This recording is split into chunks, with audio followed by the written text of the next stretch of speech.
Blueclouds TV.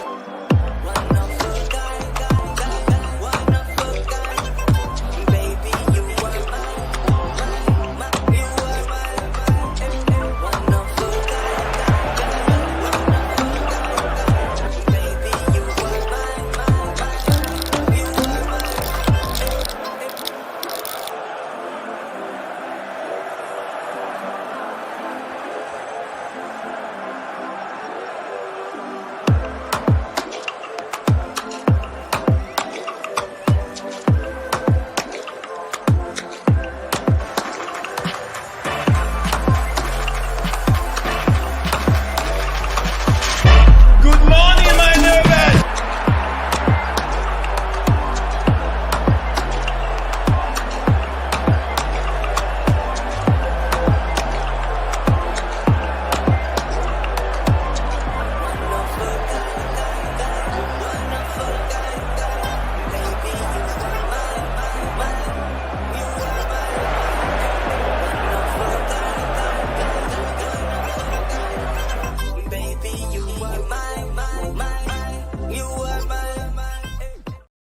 Hello, everybody. Welcome back live to Football Menace, hosted by Nizal and Steven. Brought to you live by Blueclouds Media on YouTube. And also, to be honest, we will stream it live on 3 platforms at the same time: YouTube, X, and Facebook. Welcome back to the show where we discuss everything regarding association football, the latest transfer news, and everything regarding the English Premier League. Today's topic on the show: Chelsea traveling to Selhurst Park, aiming to break their losing streak against Crystal Palace. But the Eagles are hungry for points after disappointing defeat.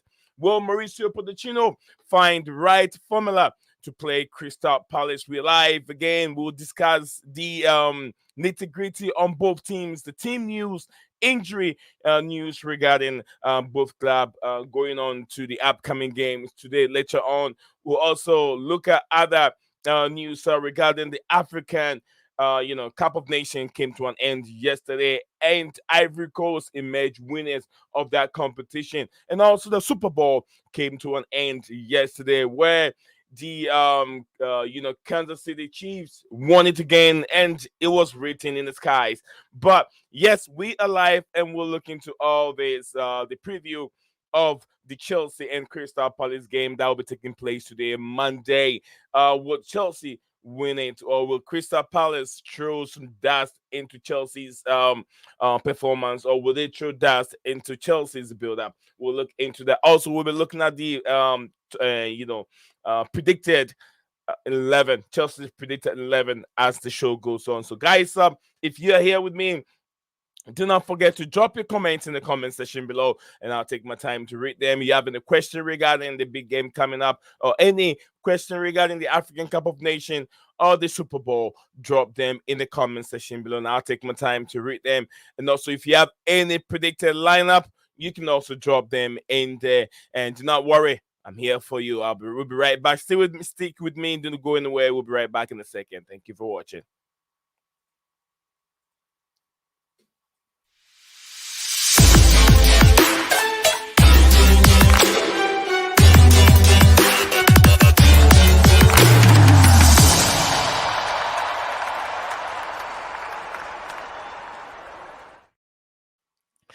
Yes, everyone, welcome back again to Football Menace, brought to you by Blueclouds Media. Your host is me and Steven. Steven is not here, but maybe, hopefully, he'll be joining us soon. Before I get into the nitty-gritty of it, guys, do not forget to like, subscribe to our YouTube channel as we are live discussing the upcoming game against Chelsea and Crystal Palace.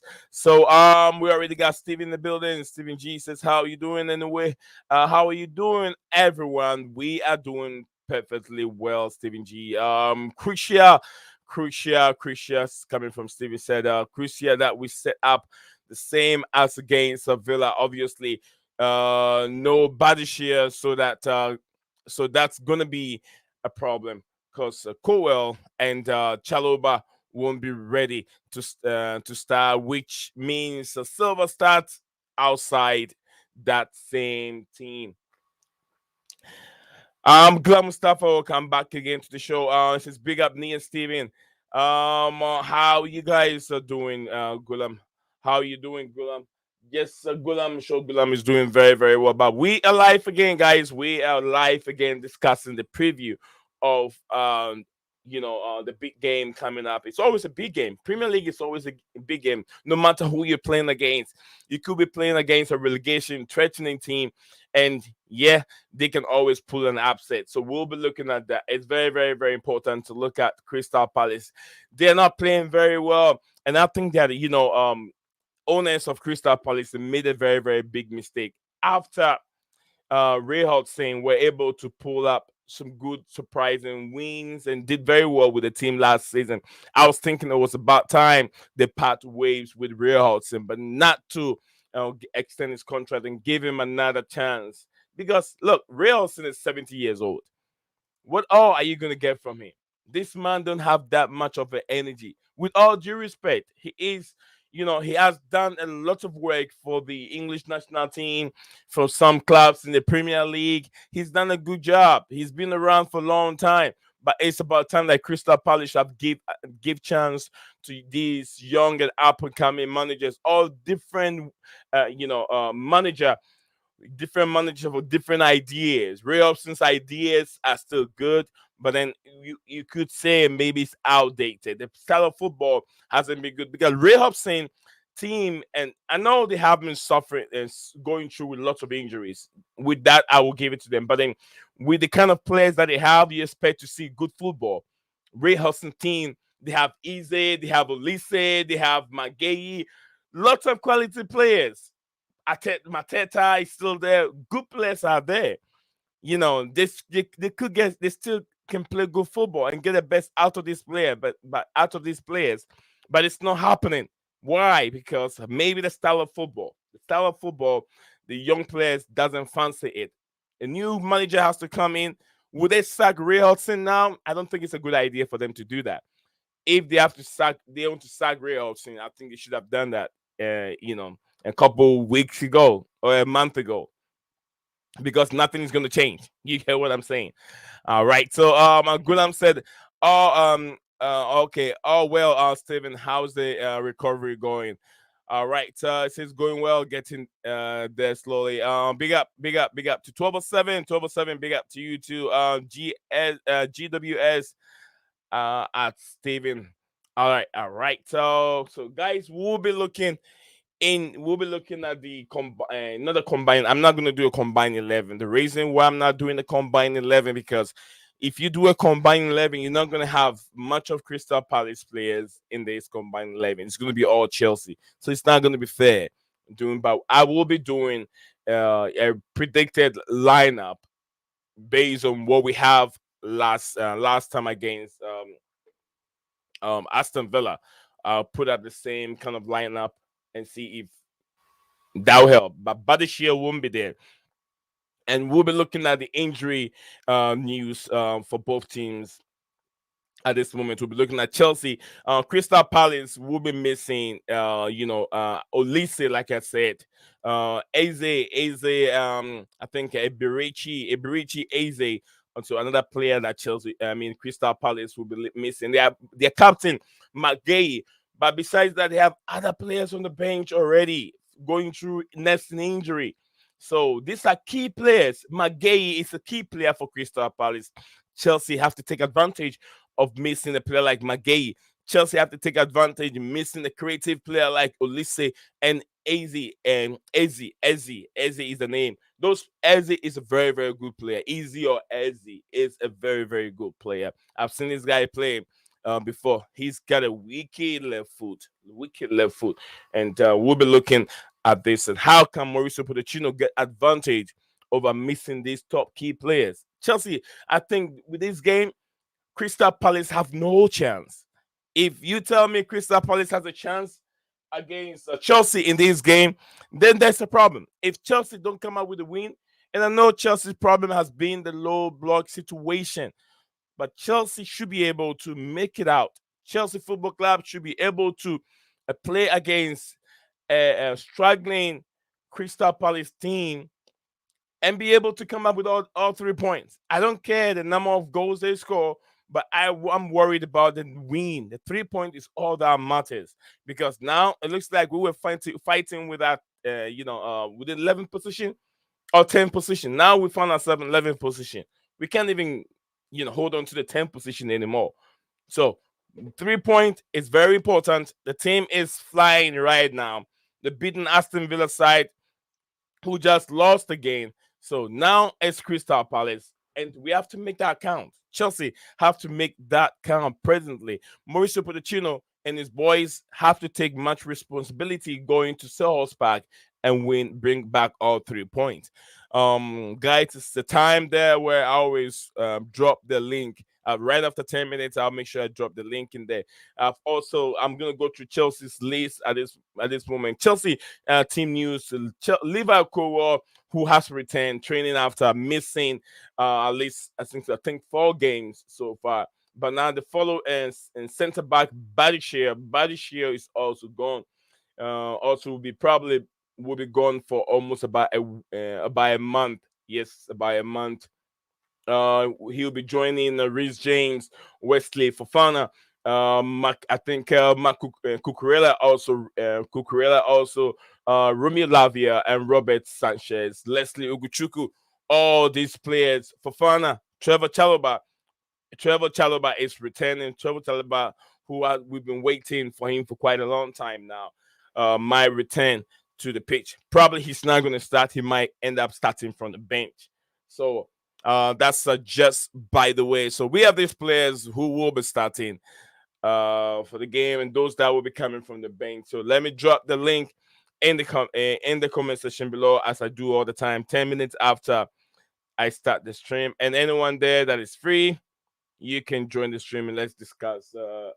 Let's put the predicted lineup together and let me know what you guys thoughts are on the predicted lineup. We'll also look at the Premier League table where Chelsea are, who is on top right now, with who is on top, and the relegation threatening zone. So that's what we'll be looking at this moment. So let me reshare the stream to a different screen, so we can know what the Premier League table is looking like at this moment.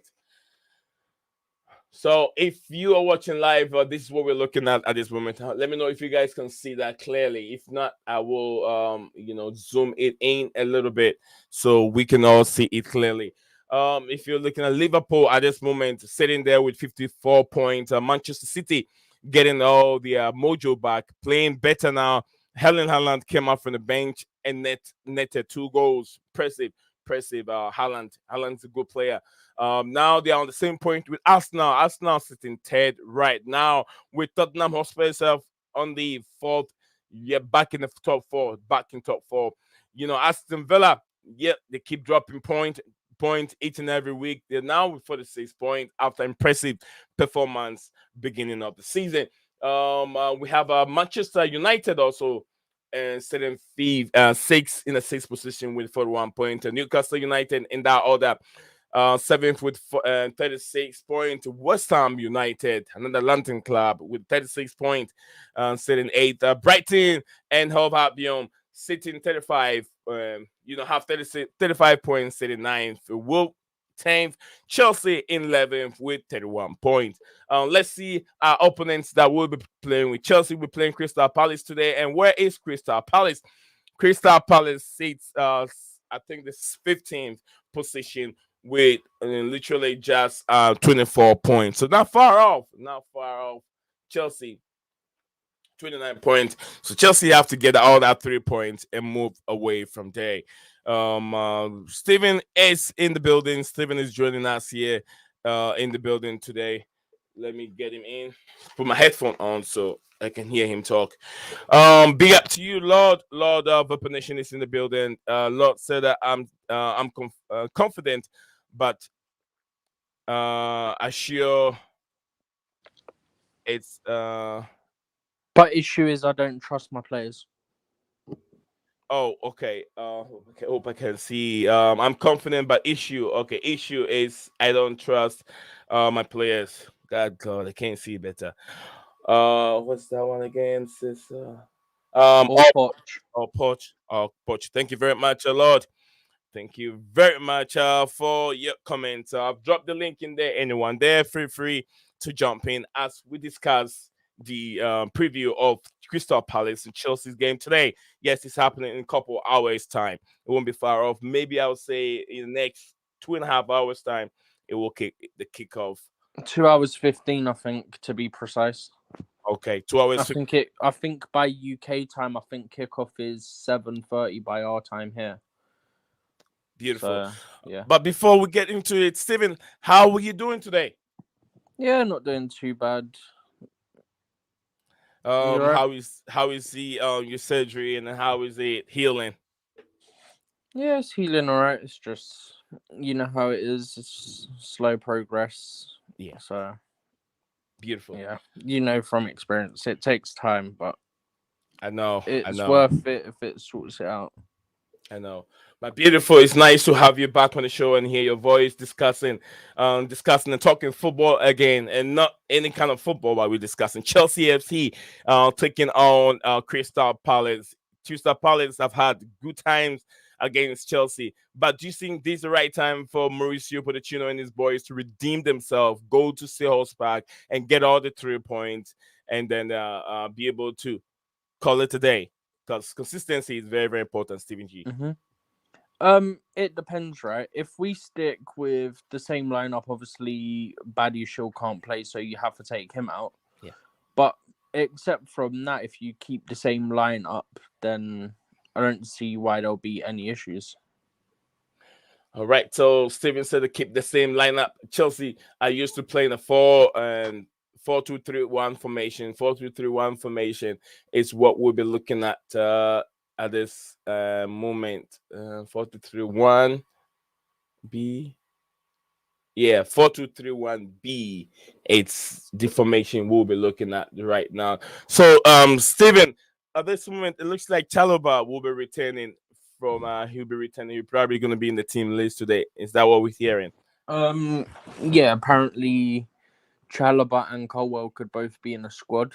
Obviously we know we put out them injury reports and they've been removed from it. We know, I think Poch himself said that they could be in the squad as well. So, look, it comes at a big time. We're just literally found out today that we're losing Badiashile for a month. So, them two coming back is the perfect timing.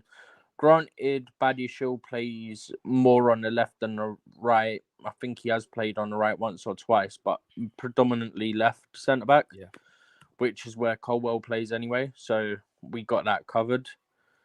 Let's just hope that we can have very little issues and not lose anyone else now, because we know it's a big month. We've got a final coming up in about 2 weeks. So let's hope we don't lose anyone else before that. Brilliant. We're gonna guys, let's take a look at the we're gonna make this a little bit shorter. We won't stay for too long. So let's look at the predicted 11. Okay, I think I've read that one. As I've already read that one. So thank you very much, Stephen. So we're gonna let's get into the business of the day. We go into goalkeeping department, and Petrovic will be the guy we're gonna put in the goalpost. I mean, no one's got to question that. You've got to have Petrovic in there.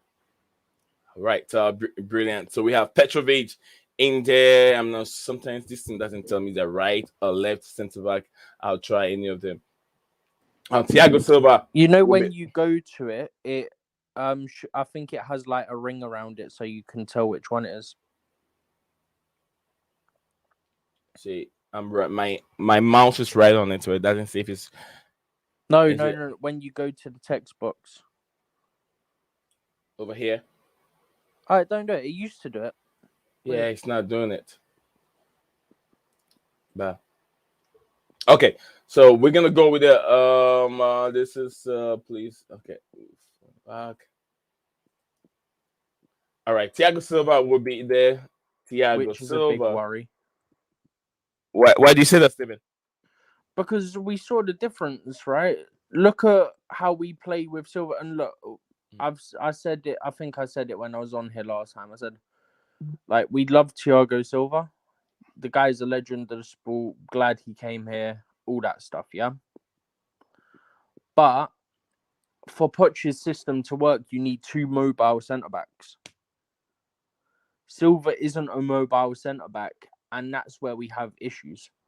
We saw the difference when we played Disasi and Badiashile in the last game, being able to play with two mobile centre backs, the impact it had on the game. It helped us to play better as well. So if Silva has to start, which I think he will have to, because I don't think either of the two returning players are going to be able to start, then I'm worried about that. But for the most part, not too worried in the sense that I think that we can navigate it with us potentially using the same players further up the pitch. He also, one thing I'll have to say, even though we're not at that section of the team yet, we have to set up the tactics the same. We have to have Enzo very close to Caicedo like we did against Villa. That's part of the reason why we won that game. Great. RS said, what are your PC specification, bro? Chaos said, will you be doing a watch along later? I'm not so sure. And watch along hasn't been that great, if I love to sit down here, watch the game and have interaction with people, but sometimes I know 12/7 has been around for pretty much a whole 90 minutes with me doing a watch along. But if the numbers turn in, why not? It's all about the numbers, people that are watching. If people are watching and have interactions, it's just fun. Everyone has a TV in the house, and I understand. I also have a TV in my studio, but what I'm saying is, if I put it together, I expect people to have, different. There will be mistakes, there will be talking points in the game, and that's all it's all about. The watch along is all about talking points. Why did they not do this? They should have done that. So we'll be discussing that while the watch along. But if I have people that are interested in that, I'll always do that. Do the watch along. RS said, what are your PC specification? My PC specs are very, very high. If I tell you how much this PC can power, or what is this PC is doing, this PC can power 5 to 6 computers right now, not more than that. It's powering a whole lot of applications here in this studio. It's a gaming computer. It's a Legion. I don't want to click on because I don't want to mess with my stream setup and anything else. I could have just go in and give you the setup exactly, but yeah, it's got high memory, high RAM and everything. Processor speed is very, very high because I have almost about 6 monitors connected to the one device, with my camera also connected to the same device, with other applications, stream decks and microphone and all that, lights and everything connected to one machine. So that should tell you how powerful this machine is able to hold and generate a lot of power. So yeah, if it hadn't been this machine, I won't be able to do it. Connect more than 3 computers, because I was using the MacBook Pro before, and the MacBook Pro couldn't do all this. So yeah, but thank you very much, RS, for asking. Thank you very much for asking. But Steven, Petrovic is in that position. We will move on to the right center back. He's been playing the left center back role. So who do we put? Disasi? Put Disasi in the right back. Yeah, the right centre back, Disasi. Yeah, right center back. We put Disasi over there, right? Okay, so we go right center back, Disasi. Because this is the logic behind it, right? You're not gonna play Colwell at left centre back coming off of an injury. If he does, I'll be very surprised, and I would be worried that he could get another injury. Yeah, I think Bencho was starting that left centre back role. Still, it's going to be Bencho. Chilwell will start left back, not left centre back.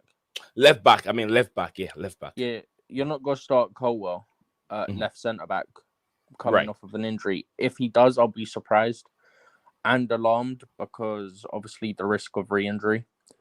Therefore, that means you have to put Silva there, which means right centre back has to be Disasi, because you're not going to play Chalobah for the same reasons you're not going to play Colwell. Even more so with Chalobah, because he's coming off a longer term injury. Brilliant. So we go to Gusto, Malo Gusto, be in that position. Oh no, my bad. Different Gusto. This Gusto. No, not this Gusto. I don't know this Gusto, bro. That's Augusto. All We need right. Gusto. You've chose Augusto, not Yeah, the right Gusto. you know the right Gusto. All right, I'm going for Malo Gusto. Right there. We get to left back. Will be Ben Chilwell. Sure. Yeah, Chilabi. All right, Ben Chilwell is in there, and Moses Caicedo, isn't it? We're talking about Caicedo and Caicedo, Enzo. Caicedo and Enzo Fernandez. Get that there. Enzo Fernandez on the other side. Enzo, stick true. Enzo, be disciplined and be by your man. That's all we're asking you to To do. be fair, it's not his fault. If he's told to do certain things, he's got to do that. And if he wasn't told to be closer to him, then it's not his fault. Okay. All right, so big up to you. I123 love you forever in the building. Says the big up needs Zion and Steven G. Steven is the building. I123. Sorry I'm joining so late. I have been super busy at work. I hope everyone everyone is well today. Steven, how are you doing? Hmm? She's asking of how you doing. Oh yeah, doing good, doing good. Great. So we have Gallagher. Put Gallagher in that position, right, Steven? Where? Conor Gallagher up front ahead of the pivot. What, attacking mid? Yeah. Do we put Gallagher there? Yeah, go on. Because if Gallagher was if you're talking about the consistency in that the same lineup, then Gallagher would be the guy who have to be in that position, Steven. Yeah, because who was it last time? It was Madueke, Gallagher, Yeah. Jackson, and Palmer, wasn't it? Right. Okay, so I do have. Okay, so I keep changing my mind on this. So put Gallagher in there, but this is where I keep changing my mind, right? Madueke, I'm torn between do I start Madueke or do I go in Kunku? Because if you go in Kunku, you have Jackson, you have Palmer, yeah, all of which can play out wide or as a striker or false nine. So it gives you more unpredictability. But then Madueke played so well, but then Nkunku would also elevate the team. And he also brings experience. So I keep changing my mind on what one. I'm like, don't know. Also we have to remember we're playing a low block team. So it's not gonna be running the channel, and we have to find a player that can open up those little space, who can get into those little space and get goals. So in this formation, I don't think we can repeat the same formation that played against Aston Villa. We have to start in Kunku because he's good in finding himself in those spaces in the 18. That he also very, very good in finishing.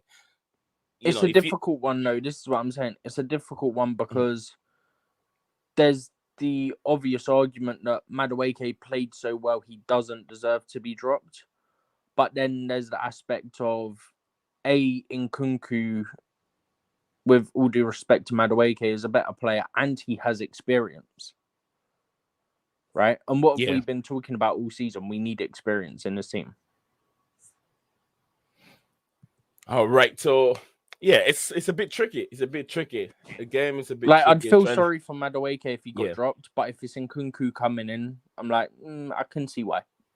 Yeah, I think we have to forget about Madueke. I mean, Madueke is not going to play with a team that is going to attack us left, right, center. This is a team that will sit deep, waiting for us to break them down. I don't see Madueke doing it. There's still a little bit more that Madueke has to learn. He's a bit raw. He relied more on pace, sometimes power, but these guys will not give nothing away.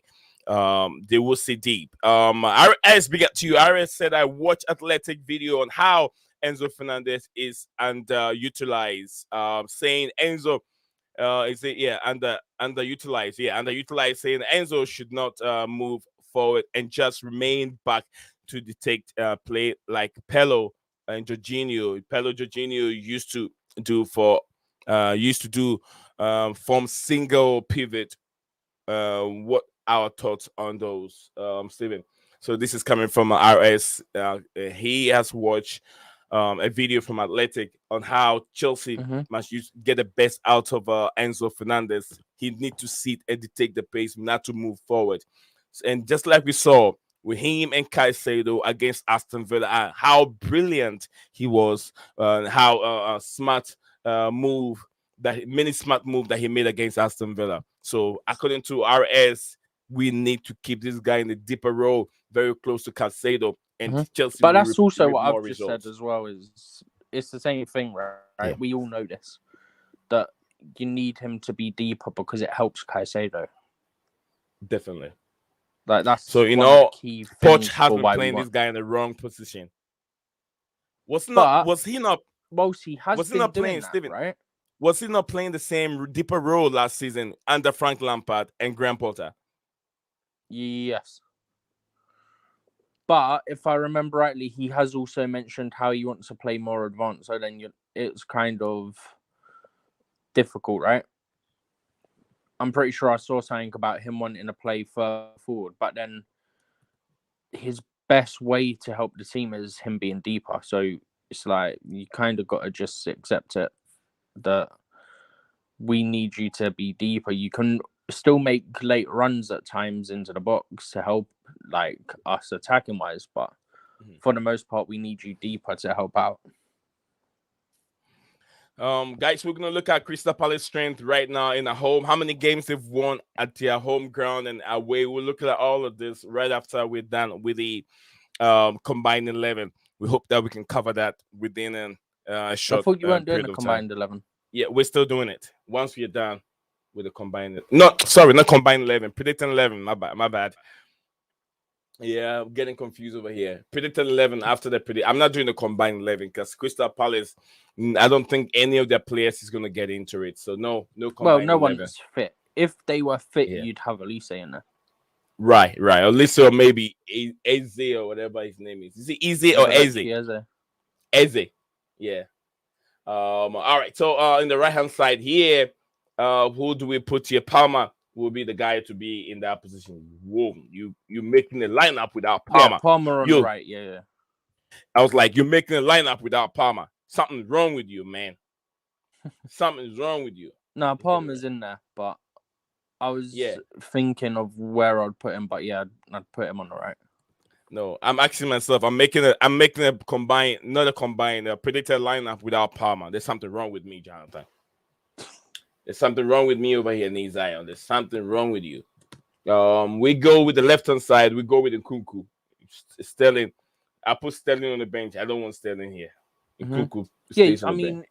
You could put Nkunku there on paper, and then Jackson up top on paper. But then in reality, it might be like what we saw the other day, where Jackson actually plays on the left more than he plays centrally as a striker.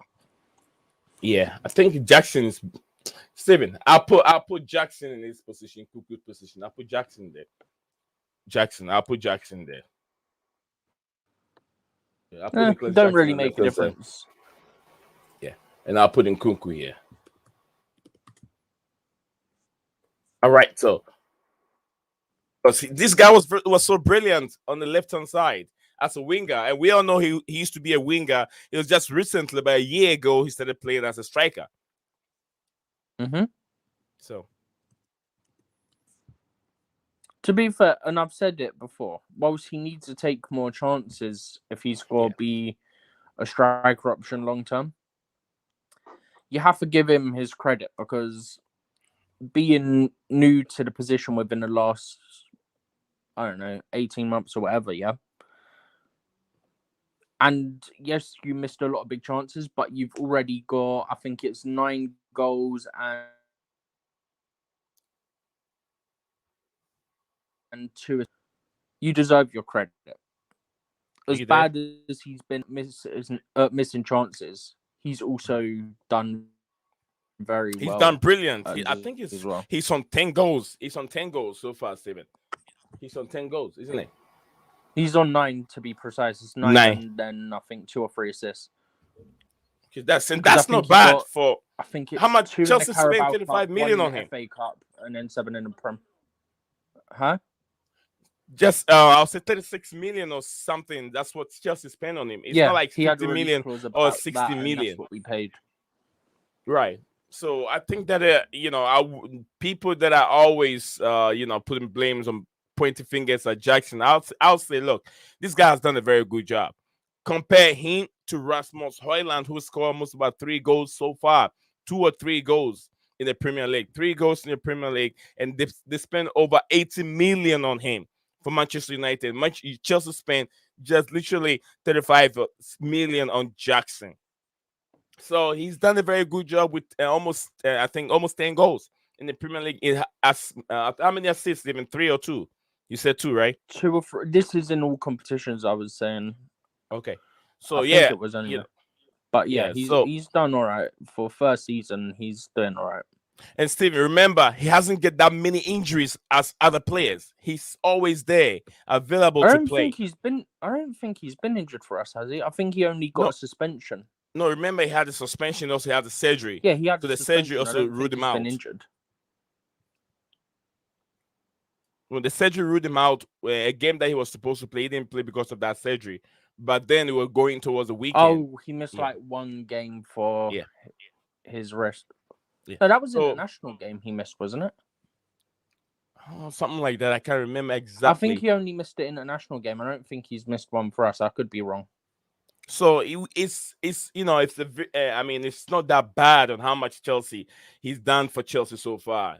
How much price Chelsea paid for him, and the return has been brilliant. The return has been brilliant. It's been terrific. He's been scoring goals. He's been his involvement in build up play has been brilliant. So Nicholas Jackson, I don't know, but yeah, he's been brilliant. He's been brilliant. That's what I would say it, because first time in the English Premier League, um, adapting to a new style of play, culture, a new manager, a new players that he's playing with. I wouldn't point fingers at him. I think he's done good. In Kuku also hasn't done that bad. He's been dealt badly with injury. Gallagher also, And Kunku's Casado. played something like 7 games for us and got 2 goals or something. Yeah. I think he had I a don't goal know in his if I sent debut. it to you. He I scored in did his have debut, something Steven. for this. He scored in his debut. Um, All right, guys. While Steven G is checking that real quick, let me say this. I haven't said it, guys. If you're just watching us live, wherever you're watching us from, please do us a favor. Follow our account, whether you're watching us on X, YouTube, or Facebook. Follow our account. Subscribe to Blue Clouds Media YouTube channel on YouTube. Is that's where you're watching us live, and let me know, please. Let me know where you're watching us from, and keep your bell notification icon active at all times so you wouldn't miss a thing from our YouTube channel. It's very important. That's how the channel can grow, and that's how you contribute to our platform. Yeah, the more likes you put on, the more you share our video. Also, it will help the channel go a distance. Share the video, or share the link for us and others that don't know much about this platform. They can also get the link. Click on it and say, "Hey, let me see what these guys are talking about. We're discussing football." Um, we're discussing football, nothing else. So, guys, this is I've got our it, by the way. predicted. This is our predicted lineup. Now, Steven, you ready, right? Yeah. So in the Premier League, Jackson's got 7 goals, 2 assists in 20 games. In the FA Cup, 1 game, 1 goal. In the EFL, so the Carabao Cup, 4 games, 1 goal for a total of 25 games, 9 goals, 2 assists. Palmer, I'm just going to do the summary of, just make life easier. Palmer, 27 games, 12 goals, 7 assists. In Kunku, 7 games, 2 goals. He got 5 games in the Prem, 1 game in FA Cup, and 1 game in the Carabao Cup. Both goals coming in the Prem. Madueke, 18 games, 4 goals, 1 assist. And I think this is the last one. Mudryk, 25 games, 4 goals, 2 assists. So Mudryk's played 7 more games than Madueke, got 1 more assist, same number of goals.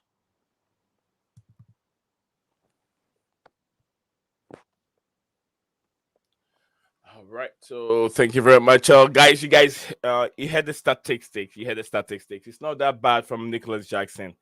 It's not that bad. Palmer, we can't say nothing about Palmer because he's been terrific. He's been brilliant. He's been I brilliant mean, for us. if he has a bad game, you can criticize him, but there's criticizing and Yeah. there's hating, and there's a difference that I feel Yeah. like some people sort of go past. Oh, why is that done? That was close. I don't think it was on for long, the audio, thank goodness. I closed my Discord tab and it went to a YouTube video and started playing the ad. Right.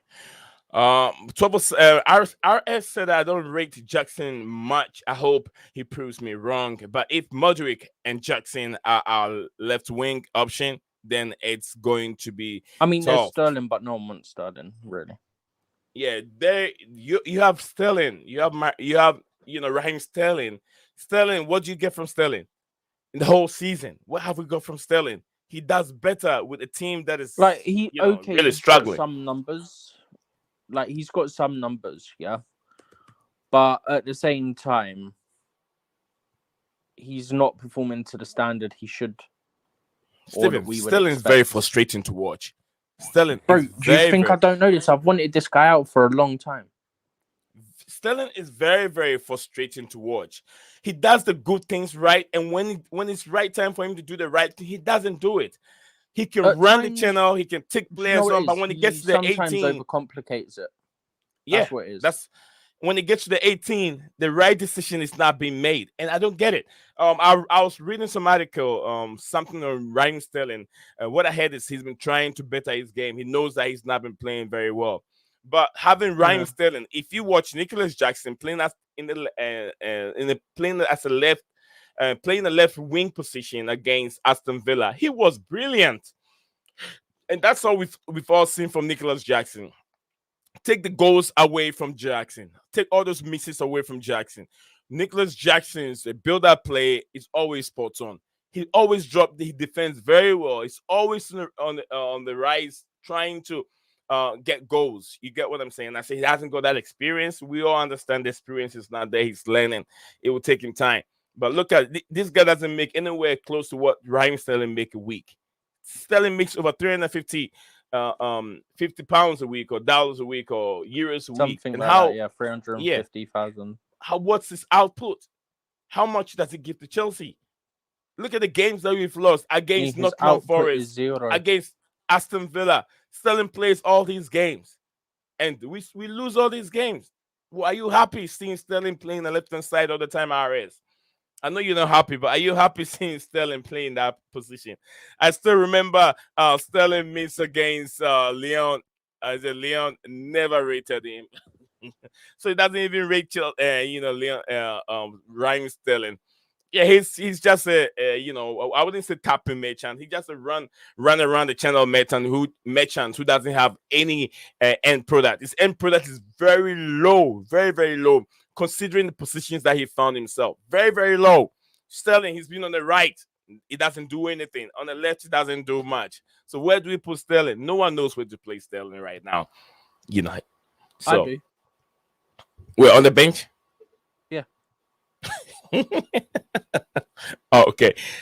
So, Steven, Bro, we're looking it's the at obvious Crystal answer. Palace. Go ahead, Steven. It's the obvious answer. Like, so what does he do for this team? Genuinely, I don't what does know. he do?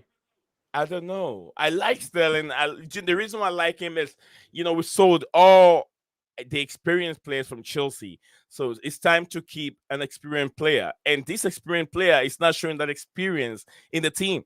It's just behaving and playing like young players like Maduiki or the others. He doesn't play like an experienced Premier League player. That is my problem with Raheem Sterling. But no doubt, we all saw what he could do when he was with Liverpool. We saw what he did with Manchester City, but we're not seeing it at Chelsea. And it hurts me to say this because he's a Chelsea player. It hurts me to say this. With all this experience and goals that he's been scoring under Pep Guardiola, is a part that is complicating thing. No, because he had the same problems last year. Same problems last year. He can't score. He runs. He can't score. Bro, why do you think I've wanted this guy out for so long? I tried to give him time, yeah. But when you're meant to be one of the most experienced players in the squad, yeah, and this is no disrespect to Palmer, yeah, this is actually praise for Palmer, yeah. When you're getting shown up by people like Cole Palmer, who are about 7 years younger than you, and have come from the same system as you, yeah, there's Yeah. questions that need to be asked. Cole Palmer is putting the team on his back week in, week out. He's had 2 bad games, maybe 3 at a push that I can think of. Yeah. Outside of that, no complaints. Okay, so guys, so we just did a predicted 11, and we put Jackson on the left hand side. Considering what we saw against Aston Villa, we know how good it is, how he's more skillful. It's a bit raw up front. We think that with time, Jackson can be much better. Nkuku also good in the false nine role. He can play much better in this game. The reason why we have Nkuku up front instead of Jackson is Chelsea will be playing a low block team, Crystal Palace. Crystal Palace are suffering a lot from, lot of injury. Yeah, they're battling a lot of injury, and in that manner, if what's his name, Realson is very very negative manager. He doesn't attack very well. He like to sit deep and play negative football. So we have to find players. Chelsea have to find players to get into those pockets. This 18 who can play in the very very tight space and finish very very well. And we know Nkuku is very very good at it. If you remember when he came on his debut, he scored goals for Chelsea. Where did he score goals? He was able to get a goal in the 18. And those a lot of goals that he scored were in the 18, and he's very, very good getting goals in the 18. That's why I prefer to put in Kuku in this starting lineup to be able to get goals because Jackson can do it. Jackson would like to run in the shoulders of defenders to get goals. He's not that good or that great playing alone low block against the low block team. It's so the same thing with Ryan Sterling. Funny, very difficult playing against low blocks. He can. Also, Modric, the same thing. So we have like 3 players that have difficulties playing against low block. Why can Mauricio Pochettino find the best way to get the best out of these players that have difficulties playing against low block, Steven? Um, I think part of it is that I saw someone and I was curious if you've seen it. I don't know if I sent it or not, so you would have had to have seen it for yourself. I'll But check it. Yeah. somebody had put up a thing about how Pep basically gets his wingers to play safe and not like you see his wingers. They don't always drive the defense. They pass it backwards at times, and I think it was a clip of Doku doing it from last few weeks. He's running down the line. He gets there. There's a defender in his face. He goes back, gets the ball, goes back. Like he doesn't try to beat his man. All right. So thank you very much, Stephen G. Guys, we'll be looking at Crystal Palace performance this season. They've played 23 matches. They've won Jack 6 of them. They lost 11 games. 11 games lost, and then scored 26 goals. Goals conceded. They've conceded a lot of goals and have only 5 clean sheets. 5 clean sheets. And see, if you look amount of wins they've had, it's not good.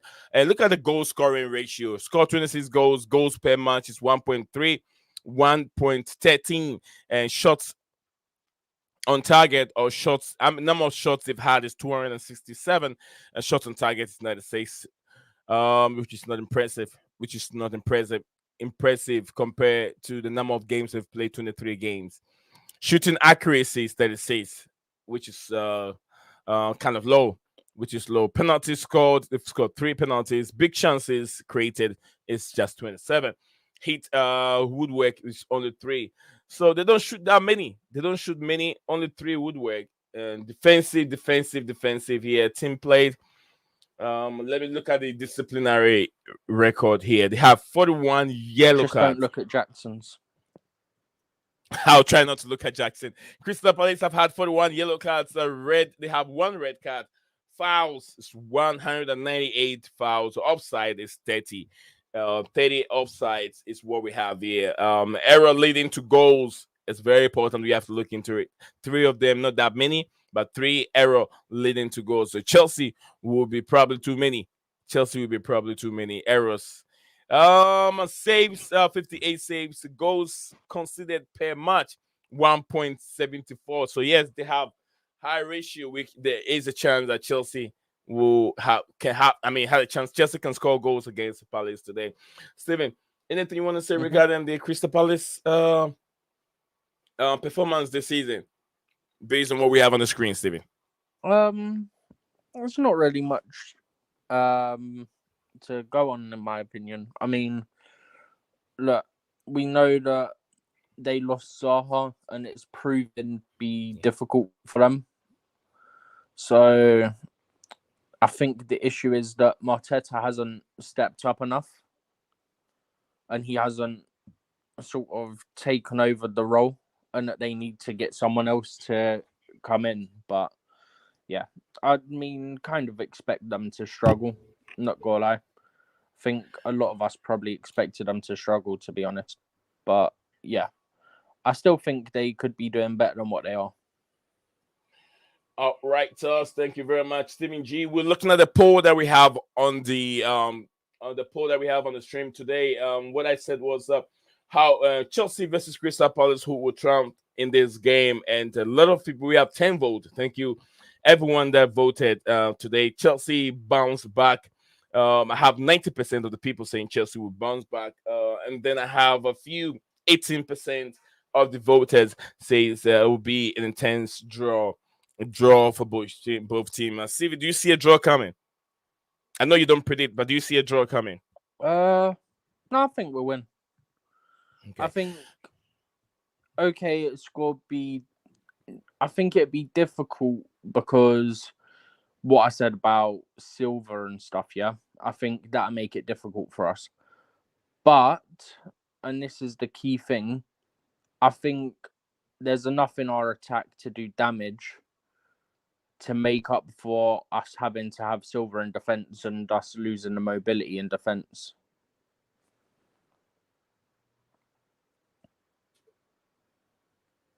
Also, the fact that they're missing their leader in Mark Gurhey along with Eze and Elise helps as well. Yeah, Maguire alone missing is is a big blow also, to Crystal Palace. Yeah, Mark Gurhey's former Cobham. Yeah, has been good. Yeah, he's been good, but he's also former Cobham. Yeah, former Cobham. Yeah. McGay, Gallagher, all these players. RS said nobody seems to blame Thomas Tuchel. I blame Thomas Tuchel many times. He said nobody seems to blame Tuchel for anything though. He brought in Sterling, Aubameyang, Zakaria, gems like Gilmore, Tomori, and now has even failed. Tomori was gone before. Tomori was Lampard. Lampard brought Tomori. So yeah, Lampard sold Tomori. Lampard was the reason why Tomori went. Yeah, because he wasn't giving game time, and he just left to AC Milan. Yeah, I remember Lampard. Bingo. Yeah. So I don't know. I don't even know Chelsea have really regret selling Tomori. They have enough players in there. I mean, it would have been nice if Lampard didn't have the issues with him because, I mean, I rated Tomori. I thought he was decent and that he could be here as part of the team for a long time. But then whatever happened, we don't really know much. All right. So guys, do not forget. Guys, do not forget, we still got 9 people watching live on YouTube and other platforms, X and Facebook. We got the numbers over there. Guys, if you're watching us live, wherever you're watching us from on this platform, don't forget to follow us on X and also follow our platforms. Subscribe to our YouTube channel if it's the first time watching us live on the show today. Subscribe and keep your bell notification icon active at all times so you wouldn't miss anything from us when we go live. Daniel Knight 14 says hi. hi to yourself, and let me know how your day is going and how what your expectations are on tonight's game against Crystal Palace. So drop your comments. Let me know where you're watching us from, Daniel. It's always nice to see new people joining on the platform. So, Daniel, if you're watching us live, let me know where you're watching us from, which of the globe, the capital country, if you want to, so I know where our videos have been going. I try to put all those data down when people come on, so I know where my videos is being YouTube is sending my videos to. So thank you very much, Daniel, if first time joining us on the platform, and like the video, subscribe if you haven't. Let's look at Chelsea. Let's look at Chelsea, Steven. Let's look at Chelsea. Look at statistics this season and how impressive they have been. Look at statistics, stats, and when we get stats. All right, stats. Come on. Just this season, not all time. So, Steven, this is what we're dealing with Chelsea. It's on here says Chelsea have played 23 matches, 9 wins with 10 losses. Steven, that's too much. That's too much. 10 losses, 38 goals scored with goals conceded 39. So we've conceded more goals than we've scored in the Premier League. Clean sheets are 5, the same as Crystal Palace. So we are not far off from Crystal Palace. They're not better than us. We're not even that much better than them. The only thing is the goals the goals they score per game. We score more than them. That's all. That's the difference. They've conceded many goals, and they've lost 11. We have lost. Chelsea have lost 10. Chelsea have lost 10. Crystal Palace have lost 11. That's a different one game different. Matches played 23. Matches played. If we play today, make it 24. Okay, now shots on target, I've and got shots another all. thing for you in a minute. All right, go for it. Go for it, Steven. So I was getting some information yesterday, right? I was bored. I thought I'll look into it, right? Right. Last season in the Premier League across our 38 games, yeah, we won 11 games, right? So we've got 15 games remaining this season. We're 2 wins away from matching last season. We got 11 draws last season. We're on 4 this season. But we got 16 defeats last season, and we're already on 10. Last season, we got 44 points. This season, 44 we're points, yeah. on 31 at the moment with 15 games left. We scored 38 last season. We've scored 38 this season already. This season, yeah. So we can score more goals. We conceded 30. No, last season we conceded 47. This season we've already conceded 39. Right? That's in the Premier League alone, right? Okay. But when you add in the cup games, last season we played 39, 40, 46, about 50 games last season in the cups between the FA Cup, Carabao Cup, and the Champions League. We went out in our first games in the FA Cup and Carabao Cup, both to Man City. So that's 40 games, 18 defeats. We won 5 Champions League games, drew 1.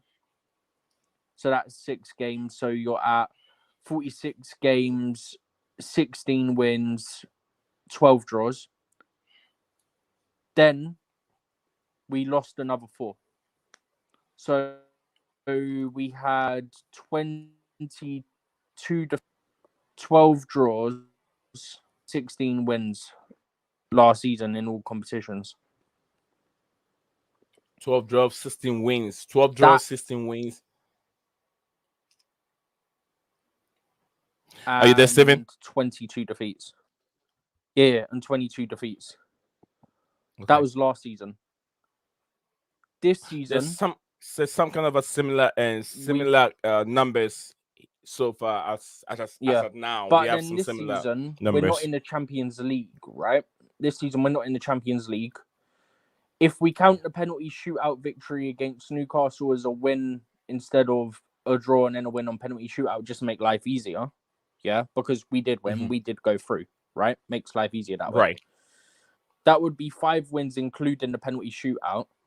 So straight away, that's up to 14 wins. We lost one, which is 11 defeats. Yeah, from 6 games, from 29 games, that would be 14 wins, 4 draws, 11 defeats. We've played 3 games in the FA Cup because obviously we went to a replay. Yeah. So that would put us at 31 games and 16 wins, 6 draws, and 11 defeats. So we've already matched our total in all competition for wins from last season. Okay. And we've still got a final. We've still got 15 league games, and we've still got Leeds in FA Cup in the 5th round. Brilliant. I've sent you a private message. Check it, Steven, and let me know. All right, so yeah, we got some similar statistics over here as what Steven is trying to share with us. If guys look at those chances, also big chances that have been created. It used to be, I think Chelsea used to be one of the teams that have created more big chances. So imagine 50 big chances. If Chelsea have even put half of these chances in the back of the net, our goal tally would have moved to somewhere around maybe 50. Around 45 or 50. If half of these big chances, missed about, what was it, 50 big chances? Yeah, 50 big chances created. Oh, probably missed about in the building. 35 of those. Yeah. Let's welcome our big brother DJ Sav in the house. Steven G. DJ Sav in the building. Let me give him some chance to say something. DJ, welcome again and good evening to you. What's up, DJ? Hey, I'm gonna good try evening, guys. So I'll be back in a sec. Okay, Steven. Okay. How are you, bro? You all right? I'm all right. So it's a Monday morning. We witnessed a big games yesterday. We witnessed, the finals of the African Cup of Nations, which I know you're very interested in. Steven I forgot to mention that to Steven. And also we witnessed the Super Bowl. The Super Bowl, it was all Taylor Swift and Travis Kelce's drama on the Super Bowl against the 49ers and the I think Kansas City Chiefs. They've won it back to back again 3 times in a row. No one has ever done it in the Super Bowl history. But nice to have you here. Nice to have you on the show, DJ. Thank you, bro. You're welcome. Is that our Steve thing? Is he feeling better now? Yeah, Steven is doing better. He's around maybe 75 to 80 recovering. So he's doing much better. Oh, that's good. Yeah, we're getting there slowly. That's good, bro. That's good to see. At least you're back on again, mate, which is great. I was just gonna say, mate. Well, important game obviously tonight. I'm gonna try and be on more from this week. Oh, that's good. That's good, mate. I think Nee's missed you quite a lot on here. I think we all have because we got so used to. I think we got used to you being on the platform and stuff. So yeah, man, it was a bit of a quiet one, but yeah, it's good to see you back, mate. I'm glad you're feeling at least a little bit better to what you were before. But anyway, I was just going to say, going back to what you guys were chatting about the game tonight. Interesting. I mean, what your thoughts on tonight? I mean, I've not had a chance to sit and listen to everything you guys said. I've just come home myself from work, so I'll just jump on quickly and just see what you guys are saying. What are you guys thinking of our chances tonight? You think we should do it, a win tonight with Palace's injuries, or are we going to be charity FC once again? DJ, so from these games, DJ, it's all open for Chelsea to win, by my opinion. They're missing top key players. Maguire, the captain, is off. AZ is also off, and then Olise also off. So who are we gonna play against? We're gonna play against a team that will make things difficult for Chelsea. It means that they will be sitting deep, but Chelsea should have too much for Crystal Palace and win this game comfortably. That's what I think. With no due respect to Crystal Palace, it's the must win for Chelsea.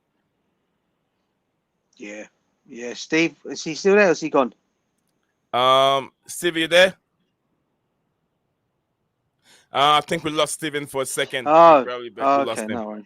But Okay, yeah, no, I agree, bro. I agree. It's 100% a must win, mate. I mean, I think it's going to be one of those situations. If we put on a performance as we did against Aston Villa last week, and then we go and complete play rubbish today. I mean, you know, you're gonna have to say to yourself, what happened there? You know, was that just a one-off performance? You know, like you said, I was looking at our games coming up. We've got some tough games after Crystal Palace to come up. I think Manchester City's in that calendar. Is it Manchester United in there as well? yeah, So you know we have got some tough games. I think this is it, probably I'd say out of all the games we've got. I'm not saying Palace are a pushover. I'm not saying that, but they're probably the easiest you expect us to beat out of all the other teams that are up and coming now after this. So yeah, I mean, you know, I think the only change that will be made tonight probably will be either Thiago Silva or Levi Colwill will mhm, come in for Badashili because he's out injured. And I'd say apart from those two, I'd say the rest of the team I'll just keep as it is. The same team that beat Aston Villa last week, as we said, yeah. unless those changes are forced upon you, you go with the same team, mate. You go with the same team and see what we can do. I think there's a couple changes that we can. Badishi is also injured. DJ Yeah, Badishi is yeah, I know out that. in this game. Yeah, We did a combined 11. Not a mm, combined 11, predicted 11 on our yeah, stream, and this is what we came up with. We have Petrovic. Let me know if you're not yeah, comfortable with any yeah, of these position of these players, so we can see what we can do in that order. We're trying to read Mauricio Pochettino's mind. Petrovic, obviously, he'll be the go, right guy to be in there. Disasi is injured. So yeah, I mean, sorry, not Disasi. Badishe is injured. So Badishe Badashili, is out, Badashili. which we still have Disasi playing in that right back row. We see Thiago Silva playing the left center back row. Ben Yeah, Chilwell will be back in his own position. Gusta also in there. Then the pivot of Fernandez and Caicedo has been great. It was so impressive and terrific against Villa. So we maintain that formation. Deeper yeah, role for Fernandez is much effective for the team. And then also put Gallagher up front, same way we saw against Aston Villa. Nicholas Jackson in the game on paper, I would not see Nicholas Jackson playing on the left wing, but in the game we saw Jackson playing on the left wing, so we put Jackson in that position. And Palmer on the right hand side, we put Nkuku up front yeah, instead of yeah, Jackson. And let me explain. Let me explain the reason why we put Nkuku up front, because we're playing a team that will be sitting deep. So in mhm, that order, I put Nkuku up front. Since he's better playing in those small spaces, he can yeah. he can finish very very well. Even though you have 3 4 players around him, he can still finish. So that's the main idea why Stephen and I decided to put Nkuku in the first 9 role. I don't know what your thoughts are on this formation. Nah, listen, I think that's the kind of formation I would have gone with. Same lineup as well. Obviously, I did think about Badashili's injury, and I thought you know, it's either going to be between either Thiago Silva or Levi Colwill that will come in for him. So yeah, that would be the only change that will be made. The rest of the team you've got out there, 100% agree. I think that's a good team. I think you know we can get a I think we can get a win from against and with that team. It's just what Chelsea turns up. Do you get me? It's one of those ones. Is what Chelsea's going to turn up, mate. Do you know what I mean? Such So fun. Yeah. yeah. So let's see. You know. Stephen. hmm I think those connection issues and that are sorted now. So Oh, yeah. okay. No problem. Anything you want to say in regards to what DJ Sap say? Oh, we can move on to a different topic. We've talked about the predicted lineup. We've talked about the injury players from both sides, Chelsea and Crystal Palace side. Now let's talk a little bit about the African Cup of Nation. If then we can move, we can also talk about the Super Bowl. Also, I know Steven has so much interest in that. My problem yesterday with the African Cup of Nations, I was actually watching the link from Sky Sports, and Yeah. it hurts me so bad to see how Sky Sports, they did very good. They brought the game on TV. People were watching. I was watching, but as soon as the referee whistle was blown, it went off for the end of the game. They just switched it off to Super Bowl, and Super Bowl was about 2 hours away, from they were doing unnecessary things. The game hasn't even kicked off yet. We did not see the medal ceremony and anything. Nothing was shown on TV. They just moved straight to Super Bowl. And I felt very bad. I was like, if people are watching this game, the final is there. They want to see the medal ceremony. They want to see it. So I felt very bad that Sky Sports did that. But in all, look, it was a great game. The finals, Ivory Coast was too much for Nigeria. And that raises so much question. Are you guys still in for Victor Osimhen? He can create. This guy can create for himself. And I won't blame him. The Nigerian team were not that good. They just have bullets on the pitch. They were not playing football. Now, Ivory Coast was too good. They took Nigeria on from beginning. They had a good header from the Nigerian, I think their captain. He had a good header he scored in the first half. After Ivory Coast have put so much pressure on them, Nigeria did not play nothing. Ivory Coast, oh my goodness. Simon Adingra from Brighton. Yeah. He was just flipping Oliela, I think Oliera, whatever his name is, a former Chelsea player. He was just flipping him, toasting him up and down.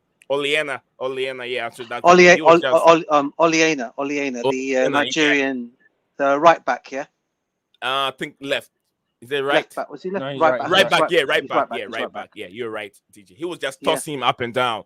But yeah, it was a good game. Good performance. African Cup of Nations. Way better performance. DJ, what's your thoughts on it? Then Steven will come in. Nah, listen, I get what you're saying. I actually managed to. I actually did see the medal ceremony and the cup given. What they did was after the game finished, they switched it on Sky Sports 2, and they showed it all on that. They showed all that on Sky Sports 2, but the Super Bowl went on to Sky Sports 1. So that's when they switched it straight away. So all the medal ceremony was all given on Sky Sports 2. Going back to the game, listen, I'm not going to sit here and say I don't want Victor Osimhen because of yesterday's performance. What I would just say is I think we all watched the game yesterday. I mean, people will say, people are making these comparisons to Didier Drogba. He could make chances for him. Drogba can make chances for himself because Drogba's a stronger player. Victor Osimhen for me is not as strong and as probably as strong as Didier Drogba. And to be honest with you, I don't think he got the service from his teammates yesterday either. I'm not going to lie. I watched the whole game.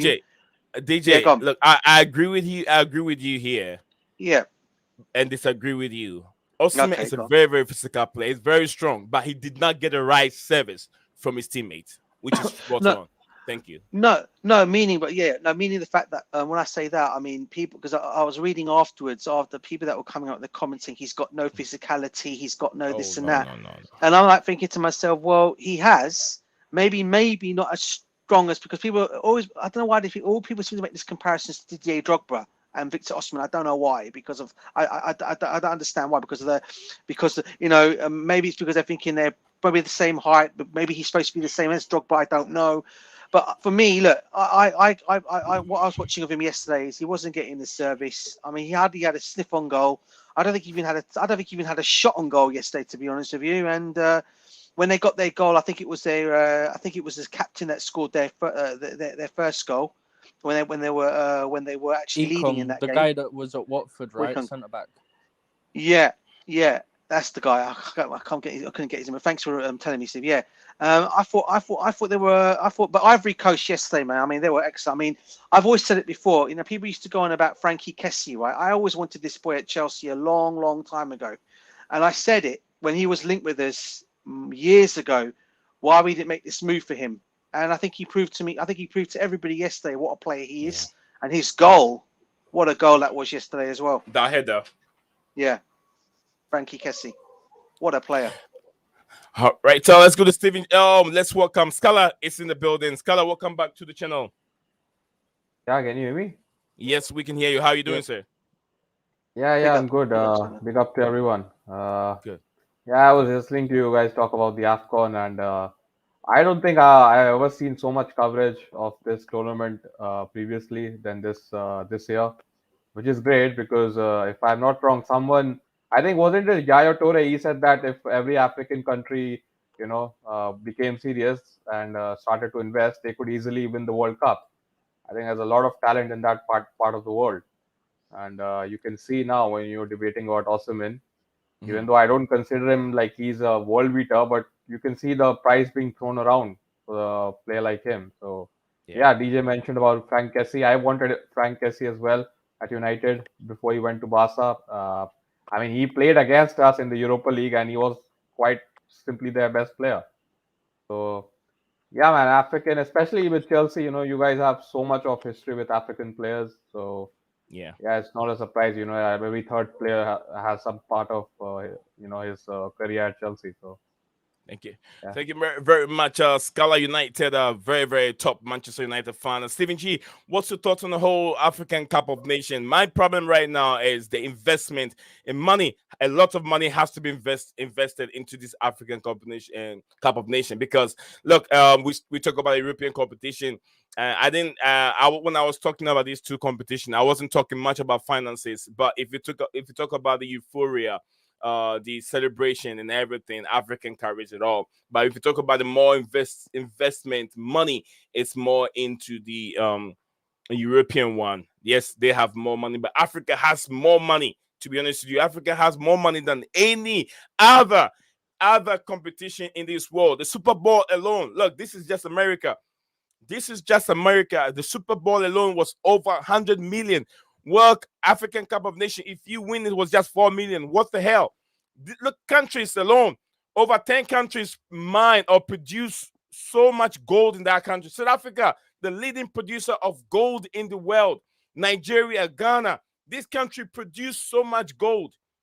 And they only have 4 million. That's the price tag on it. If you win, you get 4 million compared to Super Bowl over 100 million. It doesn't make sense to me. It doesn't make sense to me. Having top players all around the world coming into the African Cup of Nations to play, and the price tag for winning the trophy is 4 million. That don't make sense. Steven, what's your thoughts on the African Cup of Nations? Yeah, I tried to catch some of the games, obviously, but obviously I couldn't catch all of them. I didn't manage to catch the one yesterday, unfortunately. So all I will say is that I think it's great that it's getting more coverage. I don't think there's always this much coverage in terms of the UK, but I thought it's nice to see it. You're getting a lot more talk about it as well. Not many people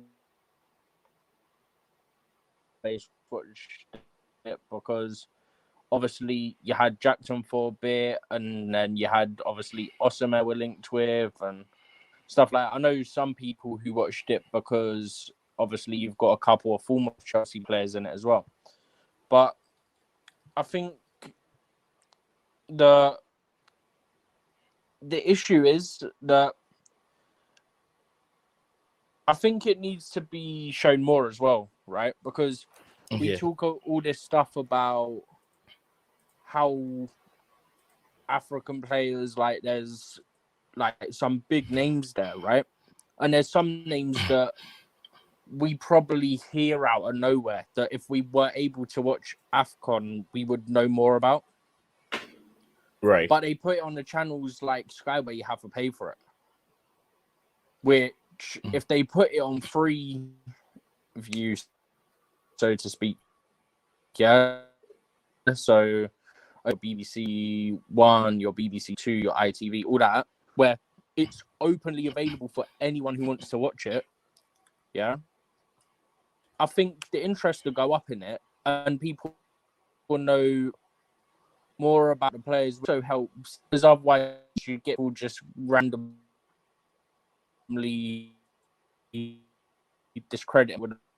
I mean, you get, okay, granted, it's a World Cup and Euros, England are in it, but that's on free view all the time. So why can't we have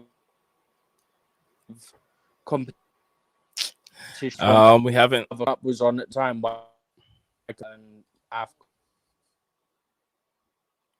we're having some connection problems with Stephen G. Having some difficulties, connection problem. But thank you, Stephen will sort that out. Stephen will sort that out, and he'll be back again.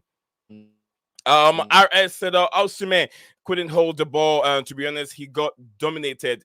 Maybe just a bad game, but he was bad. He was bad. Osimhen wasn't good. It was just involving so many unnecessary argument, fighting on the pitch, which wasn't really my thing. Instead of concentrating on the ball. 1207. Look, Nigeria has been very, very good over the years, over 2 decades. They've been good. They have paraded good and top players in the past. But in this all the time when they play Nigeria, when any team plays Nigeria, Nigeria wants to go too physical. Use your talented player, play to your advantage. This is a coach that was being sacked. Ivory Coast sacked their main coach when they conceded 4 goals against Equatorial Guinea in the first game. They sacked the main coach and assistant coach took over. Able to go to the finals and win and play better football. Nigeria has too many good players on the pitch, but could not utilize it. The tactics was very, very bad. Ivory Coast outplayed Nigeria. 1207 said, "What's your 11?" My 11 is on the screen.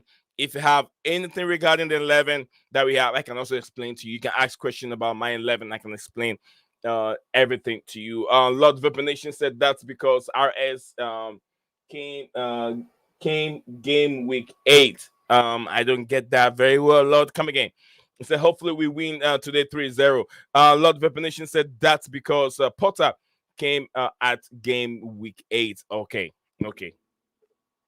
Tony or Osimhen. I'm not going for Tony. But I have to look between Osimhen and Gyökeres. I have to look between these two players. Very Gyökeres and Osimhen. These two players. Why not Madueke Ni? Madueke plays on the right hand side, and Madueke is not better than Cole Palmer. Madueke also struggles playing with a low block. That's the reason why we have Cole Palmer in that position. I have Jackson on the left hand side. Palmer doesn't play on the left hand side. He's much better on the right hand side compared to the left. So we have Jackson in there. I don't think Jackson's also much better. If you look at our last game against Villa, he played much much better. It was also on the score sheet. But yeah, there's so much room. Madueke can come in later on. But on paper, that's what I have here. We're playing against a team that will be sitting deep. So we have to think that way. That's why Sterling is not even starting in my lineup. KLC said Palmer at 10 and Madueke right for me on the right hand side. Palmer at 10. Palmer hasn't been effective playing as a 10. What are you saying you want to take Palmer out, Gallagher out and put Palmer there? We'll look into that. Gallagher out and put Palmer in that role. And what are we gonna put? I don't know. It's very, very confusing. Gallagher not needed for this game. Are you sure? Are you sure you don't need Gallagher? Let me know. Let me see what Scala will have to say regarding that. We'll talk about that again. Steven, I'm not sure. Maybe Steven might jump back or not. I'm not so sure. Let's go back to Scala. We did a predicted 11. Look at the screen. If you look at the screen, the predicted 11 is right on the screen. And some of our viewers are a bit worried with not having Madueke in there, and they want to put Palmer in the 10 row. What's your thoughts on this predicted lineup?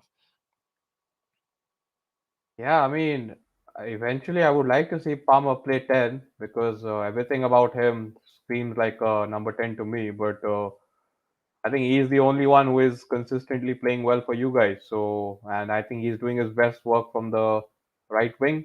So why change? You know, anyways, Chelsea's biggest problem is consistency. You whether it's results or team selection. So why trying to fix a problem which is not there? So that's my opinion on it. Uh, I don't see the reason of changing Palmer to 10 when he's doing decently at right wing. Okay, so KOC, I think Scala answered your question for you. He said Palmer plays very good as a 10, and false 9 is where he struggled. Absolutely. So he's also very, very good at the wing, and he hasn't had any problem He's been brilliant playing in that position. So why would you have to change him if there are other players that can play also better in that 10 role? I know Gallagher is not that creative, but we can put him there to help with the defense also going forward. We have 2-3 top players that can get goals. Jackson. What about Jackson? KLC. What about Jackson? I put Jackson on the left hand side. Is it okay, or you think you have any suggestion where to put Jackson? Jackson has struggles also playing against low blocks, so I don't want him there. It says Nima Madueke cannot be dropped after that performance. We're not dropping Madueke. I'm not dropping him. I'm not dropping Madueke. Every game is different, bro. Every game is different.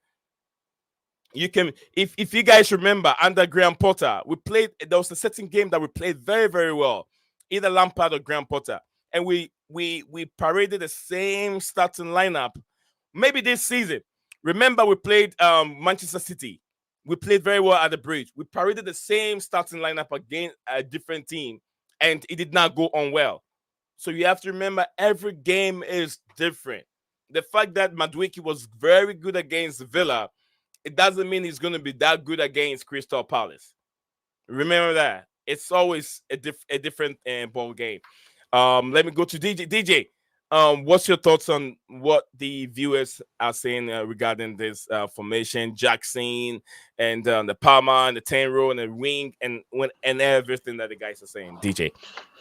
Yeah, listen, Nee, I said it to you. After the game against Aston Villa. I said I haven't said to you, why change something when you're already winning? When you're winning, you know. And I said to you, because Madueke had an excellent game against Aston Villa. I thought he was brilliant against Aston Villa.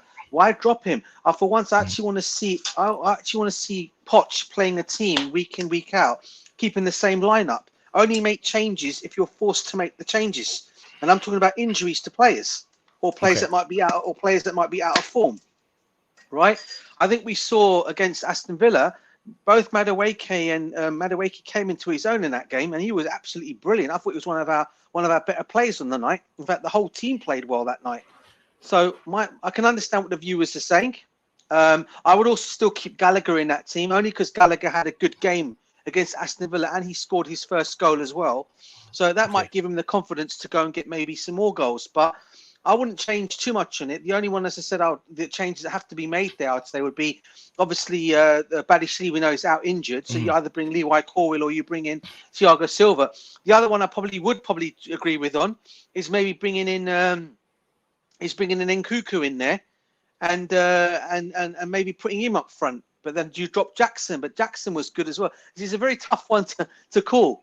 For myself, I guess, if you don't start the game without Nkuku tonight, okay, and you go with the same team that played Aston Villa, okay, via the injury to Badashili, then I don't see why that should be wrong. We should just see what we can do. And if he needs to change it, he can always change it. So Nkuku didn't start against Villa, right? He didn't. No, he came off the bench. So he's the only one that we've brought in. Yeah. Your lineup that you've done there, he's the only one. Yeah. Not that I'm saying he's a bad player, because I wanted Nkuku in this team for such a long time. Yes, I've been going on about it since he was injured. I'd be so happy when we get him back. But then I'm looking at the Villa game and I'm thinking how we played them that day. And I know every game is the same, but this team we're playing tonight. I mean, look, unless we're going to be Charity FC again tonight, that's the only way Palace are going to beat us tonight. Other than that, we should really have this game and win this game, no problem, for me. Beautiful. Chelsea have to win this. RC. KFC said Madueke cannot be dropped after that performance. I do understand. I mean, DJ Savas also dropped his opinion on it. But let me say thank you for each and every one of you that have loved the video on Facebook. Thank you very much for liking it. Melissa on Facebook, thank you very much for dropping your like on it. Peter Peter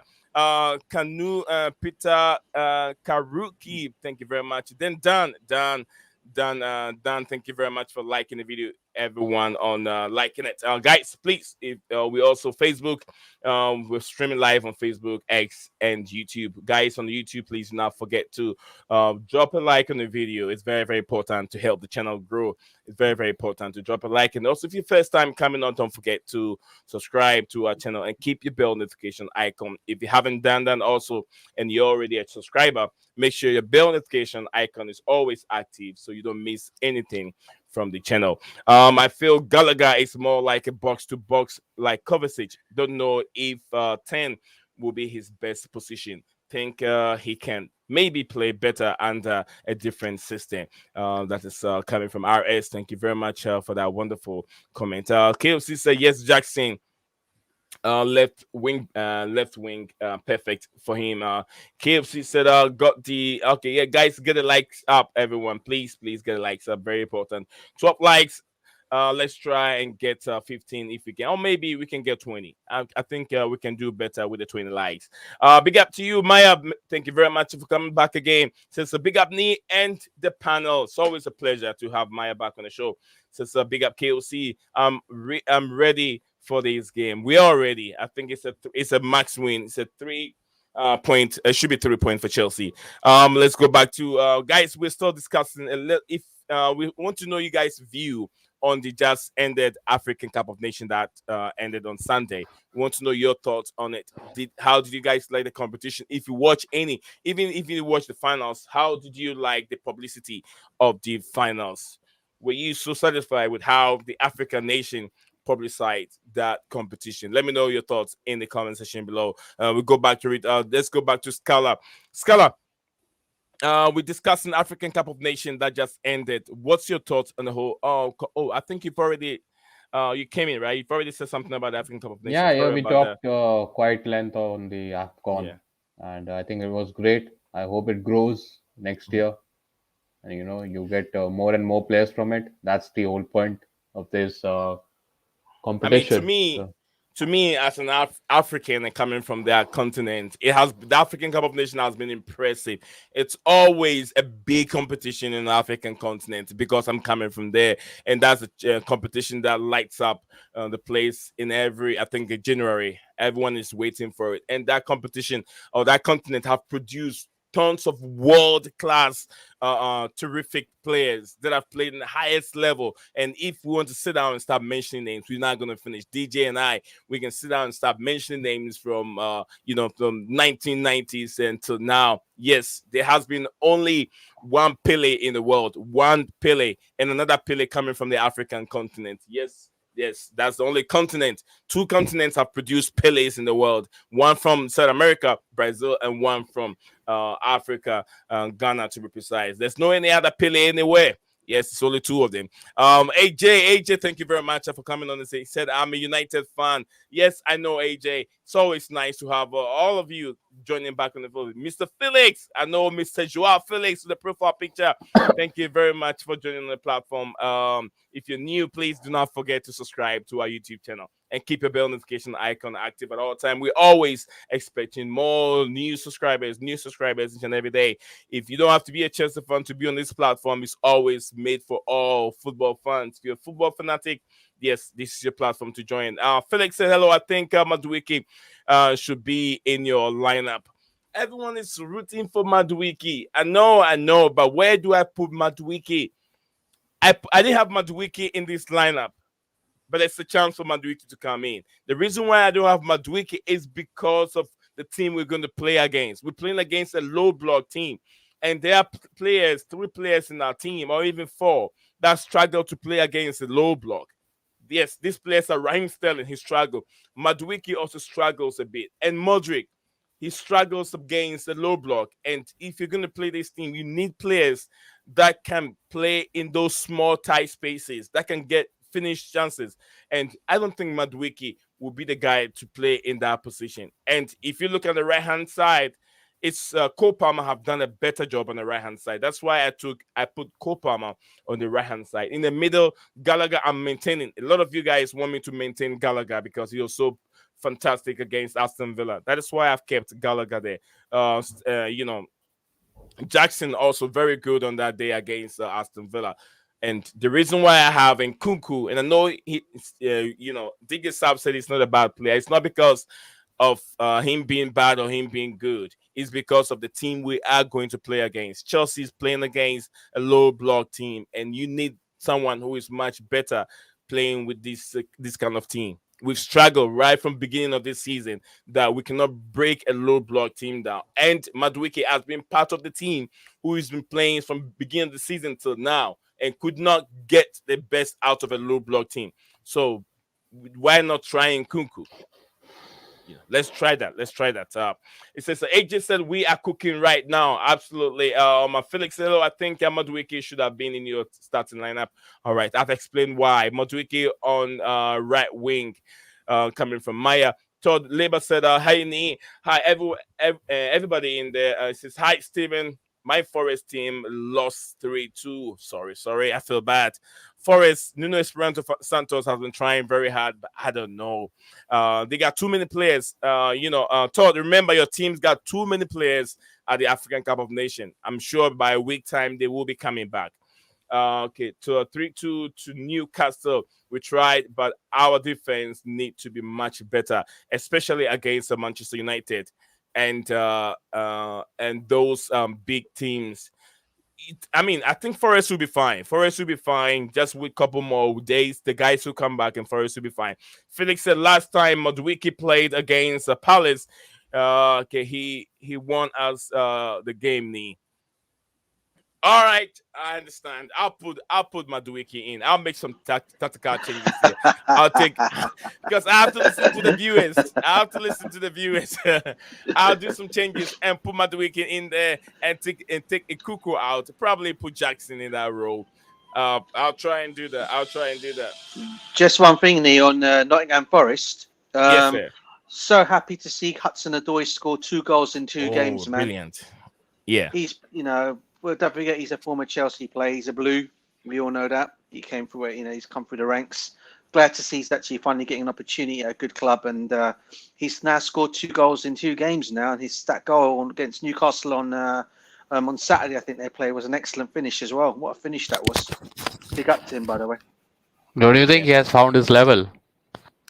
I think that's his level. Yeah. With what's happened to him, Herbert. I think he probably the reason why I said that is because Elanga plays for Forest as well, and I don't rate him either, and he's found his level as well. And doing if well it was for for Forest, me, if it was for me, I would send at least minimum 5 players to Nottingham Forest from United at the moment. Yeah. So that's what I said. I remember when Callum Hudson-Odoi, he came to India for the Under-17 World Cup, and which they won. If you remember, that team had Phil Foden. He was the player of the tournament. And Jadon Sancho, Ryan Brewster. Sancho. This guy Angel Gomez. He was the captain, and obviously Hudson-Odoi. So I remember he was playing left wing against. He's from Ghana, isn't he? Hudson-Odoi originally. Yeah. He's a Ghanaian. Originally. He was playing. He was representing England, and he was playing against Under-17 Ghana team. Nketiah too. I remember when he burst on, and there was so much hype around him, especially his freestyle and all that. But that's what football does, I guess. It humbles you quickly. So but I did watch that game. Funnily enough, the 3-2, and he was looking very good. He's found his level and his confidence as well. Because there are not many players who look so good when they are on their full flow while dribbling with the ball. And Hudson-Odoi, he can. So, yeah. All right, so thank you very much, Scala. Stella is still on. I'm just trying to highlight some new people that I'm seeing on the screen today. Sterling Extra, thank you very much, Sterling Extra. It says my front for Jackson, Nkunku, Madueke, Palmer at 10. Jackson, he said his front for Jackson, Nkunku, Madueke. Nope, and Palmer at 10. So you don't want Gallagher in there. Guys, you have to remember, you need someone that's going to do the dirty work. You need someone. So that's why I'm not taking Gallagher out in the middle. You need the one that will win all those 50-50 balls for you. You can't have, I don't think that Palmer is that strong. Like DJ Saab said, why do you change something that is not broken? It's not broken. What are you trying to fix there? He's very good in that right-hand side. You don't want him in the middle. You don't want him there. He's very good cutting in and shooting with his left foot. You don't want him in the middle. You need someone that have the strength, that have the leg, that kind of bully defenders and win you those balls. Madueke, I've put him there. I'm hope that you guys are happy. Madueke is back in a certain lineup. Jackson up front. If you guys are happy, let me know. I did what you guys want to see. So that's what I've done for you. Aris said, although outside the door, it's all about just cut in and shoot. Nothing special coming from him. All right. So Maya said Palmer center, Madueke right wing. Palmer center. Palmer hasn't been playing center for us for a long time. Scala. Palmer center. Would you put Palmer in the middle and put Madueke on the right hand side?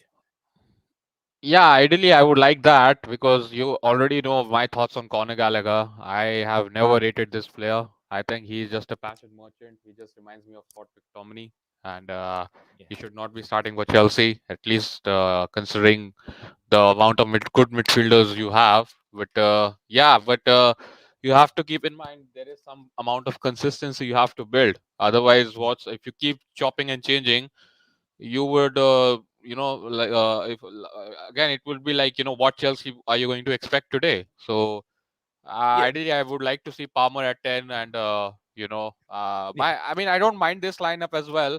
My big problem is that with this lineup is that I feel like Enzo Fernandez, he should be playing a bit further. I No, don't he think he's doesn't. an He 8. doesn't play well playing ahead. I mean, further, he doesn't. He doesn't play well. Look No, how no, brilliant he was with Aston Villa.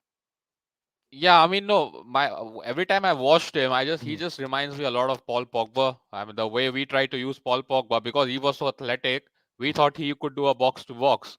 But Paul Pogba is not that kind of a player. He needs someone to do the dirty work. And Enzo Fernandez, with his passing range and his ability to play in small spaces, I would like to see him either play as a number 10 or Yeah. maybe a bit further with someone dropping and doing his work because he's your best player on the ball and the him and Cole Palmer, right? So either Yeah. one of them, I would like to see them play number 10 and probably Madueke. But then you have an option if anyone gets tired, you and Crystal Palace are like I don't know if you're drawing 1-1, you get an option from the bench with Madueke. He's quick, so I guess that's why he's not starting. And what's happened to Sterling? Is he playing? Sterling should be on the bench. Sterling is not coming anywhere near the team. He belongs to the bench Oh, right now. Yeah, not at the moment. He's not been that Yeah. great, to be fair, Herbert. He's not been that great at all for us the Yeah. last couple of games, to be honest. I listen. I have no dislike towards Sterling. I just don't think he's just not been good in the last couple of games. That's all. So for me, he has to sit this. He has to stay on the bench, and we go with the same team as I said that beat Aston Villa last week. Right. And don't just you like think like Gulam my said, problem? I mean, just to quickly yeah, go my ahead. big problem with Raheem Sterling coming off the bench is that I don't think he's like an impact player from the bench. I think he has to either start or play himself into form, or he might as well find another club because he's your highest paid player. But Gulam, So he's been starting for a number of games, and his performance has been very, very bad. yeah, What I would be mean the that's next? What fair. would be the best option for him? Keep him on the bench. Let him see if he's going to inject or maybe affect the game when he comes from the bench. Look at the Villa game. He didn't start the game. He came from the bench. As soon as he got on, he came from the bench and joined the team. Yeah. Everything went bad. The team performance went down, and we considered a goal. You get what I'm Yeah. saying? He doesn't contribute much. He's just a pace merchant on the left hand side. He gets into those boxes and doesn't do anything intelligent. That is I Yeah, I would mean, say, he's and he's a bit the more than that. He's your most senior player amidst all these youngsters. He should be the one, yeah, he should putting. be the one. He should be the One one to set the putting 8 out of 10 example. performances Yeah, every week, considering where he is in his career. But he is your highest paid player sitting on the bench. That just, it is a bit right. irksome, isn't it? Like, Yeah, what's happened? Like, and I mean, you bought him and you bought Cole Palmer, and this guy has set the world on fire in his first season. yeah. And So and Gulam, you have to remember, Poch is never going to drop Gallagher. This guy has been starting all our games, starting at least all our games, and he's been captaining the team for almost about 5 to 6 games in the absence of Ben Chilwell and Reece James. So Gallagher he's not dropping Gallagher. Just like Maya said, Gallagher will start out all the time. Yeah, he will. Sterling will get 15 minutes of game time. All respect, though. Yes, everybody respects him, but if a senior most player is not putting up his best, what else can you do, DJ? What else can you do? No, it's true, and look, we can't. Obviously, we can't put the blame. All the blame on him for us conceding that goal. People have been saying the same thing about Thiago Silva when he came on the bench and we conceded that goal. You can't really blame plays like that. It was just an unfortunate goal. I mean, the goalkeeper, because vision was blind, he couldn't see, and they managed to score the goal. Other than that one goal, okay, Villa coming a little bit strong after that. But other than that, I didn't really think they really bothered Chelsea really afterwards. They got that goal. Yeah, we could have gone and scored another goal after they scored their goal. So, if Gallagher took his second chance, he could have buried it in and we could have made it 4. But, but anyway, it's what it is. I mean, at the moment, the reason why I don't want Sterling in this team at this moment in time is not because I have a dislike towards the guys. I said I like to play my players that are playing on form. And at this moment in time, I don't think he's playing in form at the moment, and he's not exactly helping himself to get back into this team, because every time he does start or comes on, he's not showing his potential that we all know Raheem Sterling can be. So yeah, that's just my take on it. All right, Charles. Thank you very much, everyone. We got 12 of you watching live on YouTube, guys. Don't forget we are around 12 and 15 likes. Let's try and make it about 20 likes before we drop off. Today. We'll be streaming until we get to that 20 likes, guys. You guys have done a wonderful job. Brilliant performance. You guys are all legends. I always say you're legends of Blueclouds Media YouTube channel. Football Menace, as usual, we bring you the footballing discussions with Kara Cross. DJ, did you watch a bit on the Super Bowl? Did you watch a Super Bowl? Do you know what, bro? I was watching some of it, and then I felt bad on my missus, because I had the football on for the whole of yesterday in the afternoon. I thought she wanted to watch a bit of TV herself. Yeah. So I had to let her watch what she wanted, but I didn't get a chance to watch it. No, I saw some of it. I might try and get the highlights of it if I can at some point later, if it's showing some highlights of it. But I will try and get it. But I never watched it full on yesterday. But from my understanding is that it was really good. Absolutely. I've watched Super Bowl for many years, almost about 14 years of watching Super Bowl. And the halftime performance yesterday was brilliant. It's the best of all Super Bowl. The best, the one that was rocking shoulders with him was the Purple Rain from Prince in 1997. But this one, the one from Usher Raymond, oh my goodness, it was a mind-blowing performance yesterday. Great show. He was singing beginning of the performance. I think he has a very bad microphone and it sound awful. So after on, he has to change from that microphone to a different one, and he was on top. He's still the show. And to me, I rank that yesterday's halftime performance, as the best Super Bowl halftime performance ever. Yes, ever, guys. We saw the lights of what's his name? We saw Alicia Keys was a guest on the show yesterday. Ludacris was right there. Yeah, Ludacris was there. And I forgot this guy, his name. He makes so much noise. Yeah, that guy, I forgot his name. Which one? He always got grills and he makes so much noise. Guys, if you're watching, if you can help me out with his name. Hold on. I know who you're talking about. Oh, yeah. Oh, no. Yeah, he makes so much noise. Yeah, he's a rapper, some black dude, man. I forgot his name. I can't remember his name. I mean, correct me if I'm wrong. Last year's Super Bowl, if I can remember, did they not have Dre, Snoop, Eminem? No, it wasn't last year. Was that something? Was it? Yeah, was it last year? It was a previous year. Last year was Rihanna. She was pregnant on the stage. It was the year before. It was the year before that. Then I saw Dre, Snoop, and then you had 50 Cent, and then you had Eminem.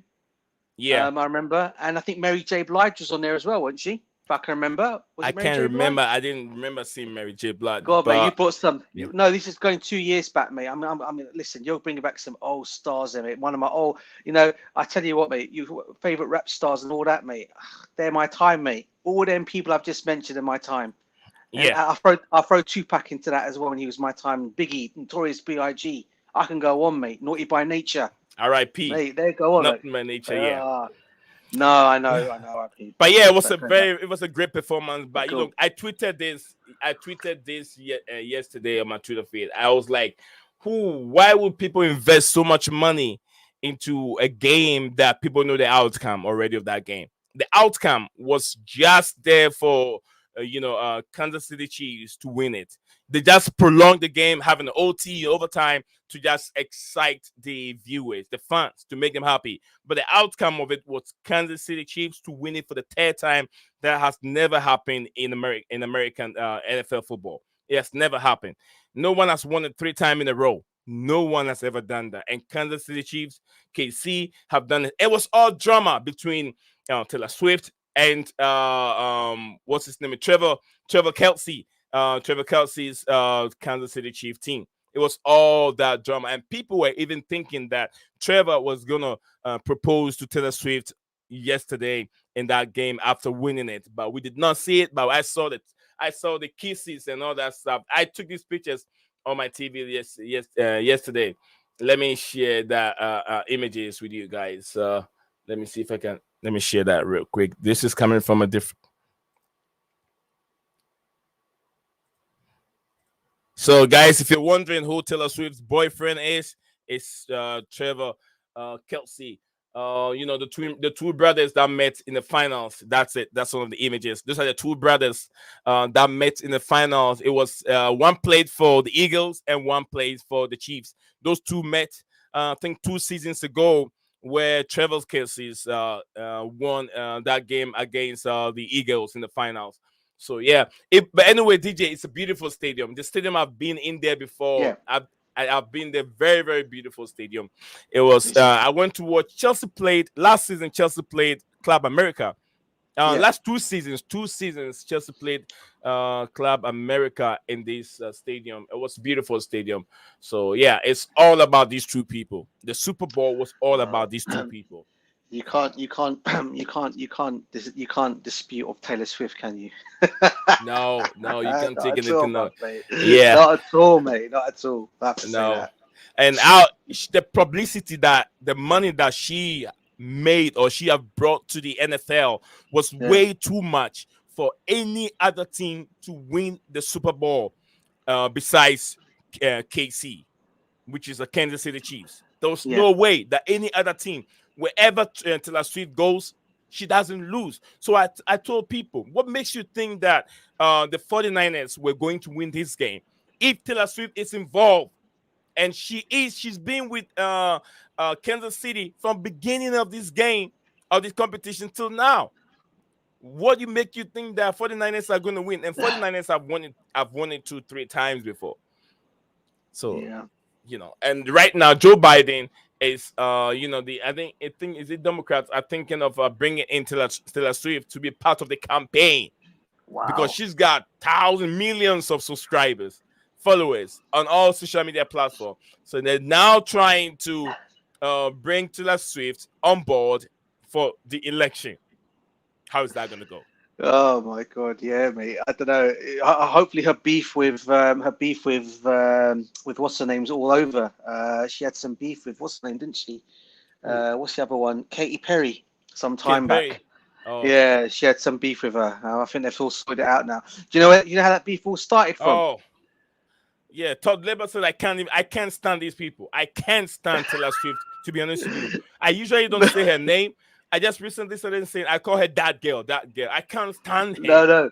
Oh. Do you know that song by Katy Perry, I Kissed a Girl? Oh, That first song? I'm not very good with titles, music titles. No, I'm very her good with first song. the rhythm. Go into your what you call it and read why the whole beef started between the two of them. That'll tell you everything. But I think they've sorted it out now. But yeah, listen, she's. I mean, whatever she's doing, it's Yeah. like you can't complain. She's got loads of followers, and Yeah. you can't. At the same time, you can understand why she's got so many followers, but I can also understand what you're saying as well. You don't Todd, like. I mean, Todd said I know that song by Katy Perry. Yeah, he knows that. Yeah, he knows what it all refers to. Yeah. Yeah. I'll go and check the words. Later on. No, Todd, basically, what she's yeah. saying is the girl she kissed was actually I kissed the girl was actually Taylor Swift, and it all goes from there. Basically, that's how it all goes from. So go and check that all out. Okay, I'll check it out. Todd Liver said I can't stand him and Taylor Swift. I'm in 49ers. Okay, fan. I was bummed. Is it bummed? She's bummed out. We lost, but there's always next year. Absolutely. I'm a Lion fan, man. We lost to the 49ers, but 49ers played very well, but we know it was just scripted. Lions could have done better, but yeah, I mean, good job to the 49ers. Next year we come again. We haven't won since 1994. Yes, I hate that. Todd Labor said, yeah, I know that song by Katy Perry. KLC again, as a Chief fan, happy we won another Super Bowl. Yes, I hate when people are rooting for, these kind of teams, and teams like the what do you call the Eagles, the Chiefs, and then what again? The other team, what's his name? This guy, Tom Brady's team.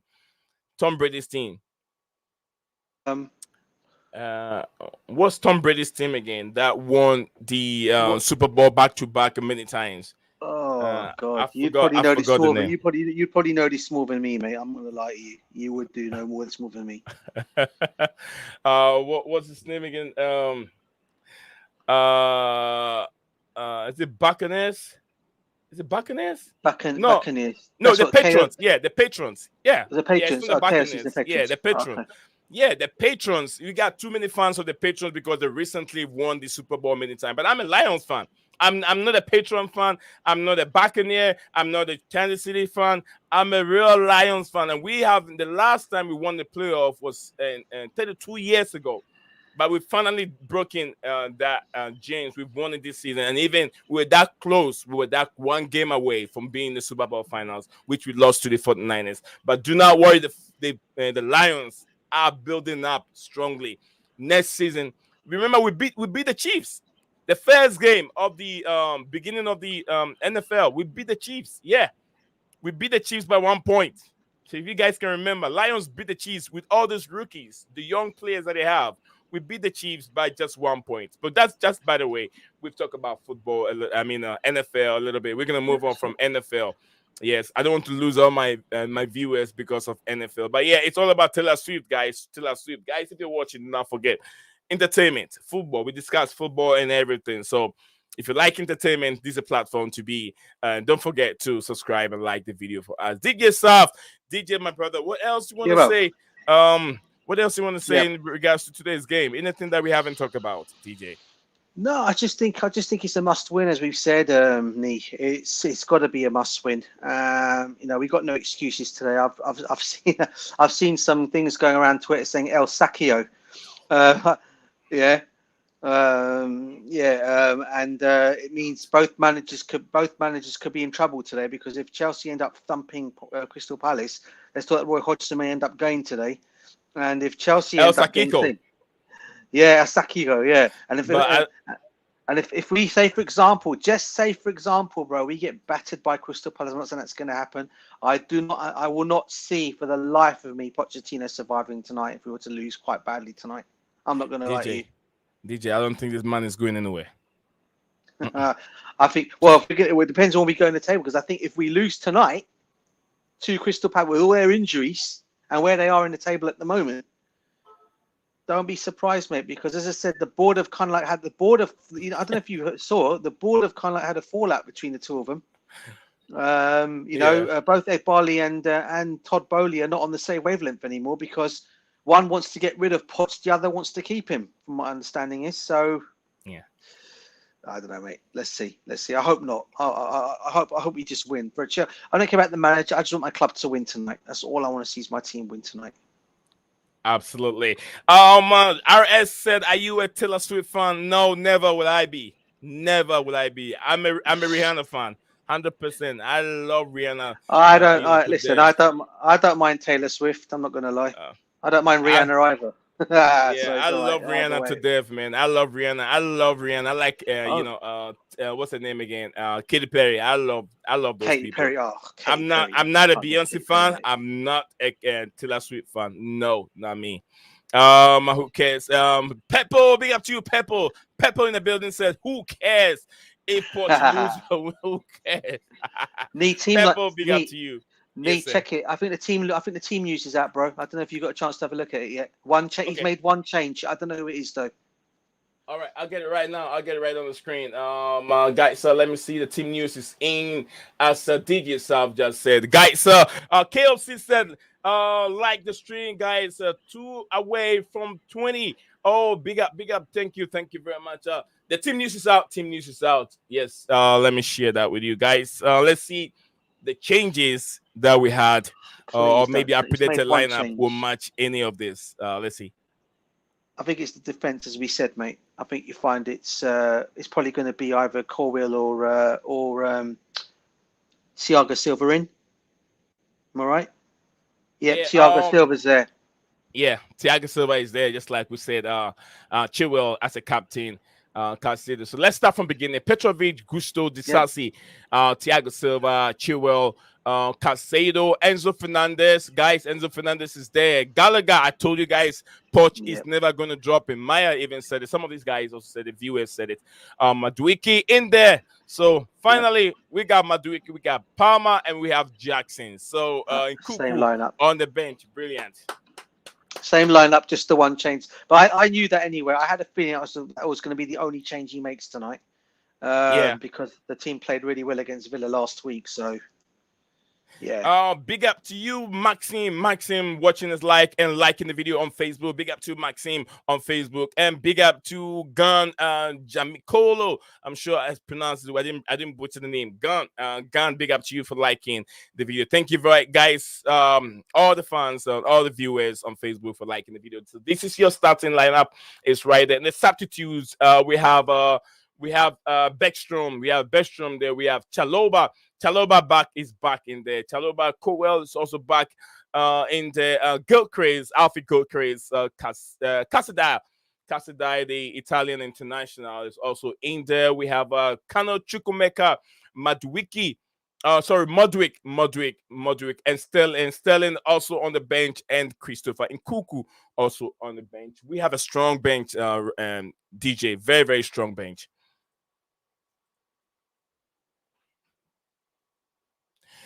All right, so KLC said lineup is out. Go check it out. Thank you very much, KLC, for that information. Let's see, the lineup is right there. You guys have seen it. No Kunku in the lineup. No, absolutely no Kunku. Taylor Swift. Maya is just laughing. Alicia Keys was great last night with Usher. Absolutely, Alicia Keys was brilliant performance. She was so great. She was so great. But yeah, I'm Mariana and then Katy Perry fan. I love those two girls. But yeah, I wouldn't mind adding Alicia Keys to it. Palmer as a center forward. Center forward. Maybe DJ says the Palmer as a center forward. Usher being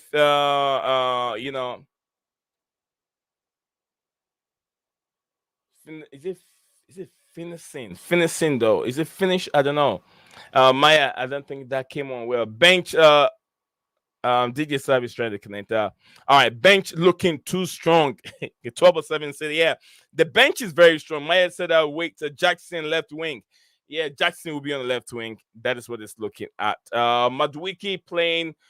Love that knee. Told you he should be in Madwiki. If Jackson is on left wing, then maybe Palmer as center forward. Yeah, it looks like it. It looks like. What was your favorite Super Bowl commercial, Nee and Steven? My favorite commercial You know what? You know what I saw yesterday? I saw a lovely commercial. It was called "A Dream to Play."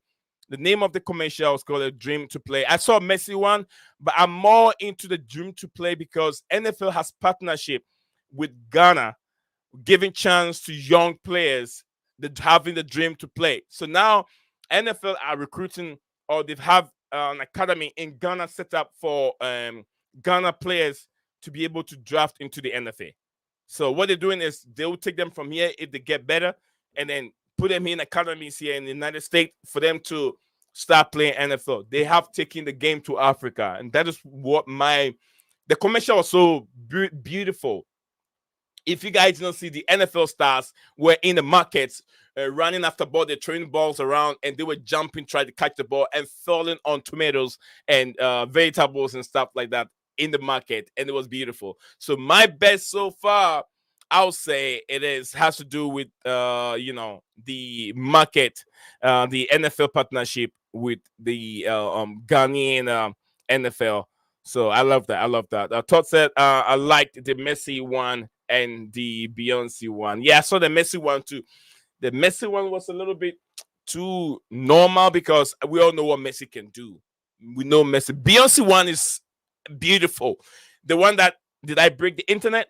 That one was so beautiful. Beyonce one was number one. Considering what we saw yesterday, Messi one was so normal. We all know what Messi can do. He did not even drink the beer. So, I'll say the Beyonce one was much better. If Todd, the Beyonce one was much better. So, guys, thank you very much, everyone. We're just two likes away to 20. 2 likes away. Let's see if we can do it. DJ, are you back? Yeah, I'm back, bro. I'm back. All right. Sorry about that. My you're right. reception went on me. You're right. So according to the lineup that we did, looks like Madueke will be playing the left wing, and it's no left wing. Sorry, right wing. Jackson will be playing the left wing, but Madueke right. Yeah. I don't know, mate. It's an interesting one because I think those three players, all three players, can actually they can all go to forward line and all take chances going to the forward line. So don't be surprised if you see them chop and change it over the night of the game with them three players swapping each time. So you either will see Palmer up front, then you might see Madueke going up, Jackson going up. So it wouldn't be so they'll all rotate. So I don't think you'll see that lineup being full on where they'll be all in their right positions. I think those three in particular will rotate. And obviously, if it doesn't work, then obviously you've got Nkuku on the bench. You can bring him on. You've got Mudryk on the bench. You can bring him on, and we can go from there again. Sterling as well. So, yeah, we have got players that can change the game. And hopefully we'll get that win tonight, mate. It's interesting. One of the players that we were going to buy from Crystal Palace is playing tonight, Franca. I'm interested to see what this guy's going to do tonight, the Brazilian guy. Yeah, the Brazilian guy from Crystal Palace. Yeah. What's this? Goal.com. Enzo Fernandez seeking 107 million move out of Chelsea. Yeah. What nonsense is that, mate? Oh, how much more are they going to write this dribble, man? When they're going to stop? All right, guys, we're still just 2 likes away from 20. We got 8 of us watching live on YouTube right now. We're just literally 2 likes away from 20 likes. Let's see if we can. We have to try and get it. We have to try, guys. So please, if you haven't drop it on YouTube. If you're watching us on Facebook, please do us a favor, subscribe to our YouTube platform. Also, Blueclouds Media, the same name on YouTube. You can channel name. You can log on to a channel and subscribe to our channel. We're just 2 subscribes away from our 20. Or we can do it. We got 19 right now. Someone just did it, so we got 19. Thank you very much, Mr. Mulder. KFC. Thank you very much for the info. We got just one more to go. KFC said we got 19, so one more to go to 20. I know we can do it before we're about to drop off. So guys, let's try. Let's push it. Let's push hard and get that last 20. The last one to make it 20. I know we can do it. We got 8 watching live on YouTube. Did you go ahead? You're trying to say something? Yeah, one question for you. I'm not saying it. No, we both know this Enzo Fernandez news is utter nonsense and BS, right? We both know this, right? Yeah. But what I'll ask you is this: if there is any kind of, if there was a situation where some of this information might be true and he wants out, What would you say to that? Would you say Chelsea get rid of because you want players to actually play for our football club, not players who are just here for whatever and they want to get a move out because they're finding it tough? Or would you just say, I think someone's got to sit him down and talk to him and see what he why is he going around saying all this nonsense? I mean, what's your honest take on that, or any other player? I won't just use Enzo as an example, but what would your take be on that? I would say that I wouldn't expect the team to just jump in into. They need to see the players now and talk to them and know what their problem is, what's their concern, and why do they want to leave. Is it the manager is the problem? And I don't want this player power to come back to our football club again. But these players on a high wage, I wouldn't say high wages, and the high contract, so many years ahead of them. You cannot just ship them out like that. And they understand the project before they sign. They understand what the project is all like before the sign. So, like you said, hypothetically, if these news are true, what are we doing? What are the drastic measures is Chelsea going to take on these players? And I don't think they will be true either. You get what I'm saying? But if it's true, I don't think Chelsea will just sack them. If the manager's tactics is not working, they'll try and see, okay, do you think they'll sit down? They're human. They're human. But do you also think, though, Nee, as well, that it hasn't helped that our own fans have gone and butchered these guys? And we all know a lot of fans come on here and butcher Enzo Fernandez so much that they don't realise that sometimes players do have feelings, regardless of the money they're on, and they're coming and butchering a player because they're expecting so much out of him because he cost 107 million. I mean, I've always said this to people, and this is one of the reasons why I get into little debates about Enzo Fernandez and anyone else. These guys have been put in a position, right, where they were not asked to have that kind of money spent on them, but the club have gone and done that. But the fans are obviously switching on them because they're not getting what they want out of these players. I mean, when is it going to be the time when we're going to stop blaming the players and start to realize that sometimes it could be a tactical thing? Because we've done this, we saw this with Kevin De Bruyne and Mohamed Salah, right? People saying they'll put more or less saying they were not good enough to play for Chelsea. We all know, had they been given that extra opportunity to play, we all know, I think they're probably where they'll be now. All right, so would you say the same thing? Fans just calm down a little bit, let these guys ball out for a while. They've only been at the football club for a certain time period. Give them time and bring some experience to complement them. Bring experience in the summer to complement them.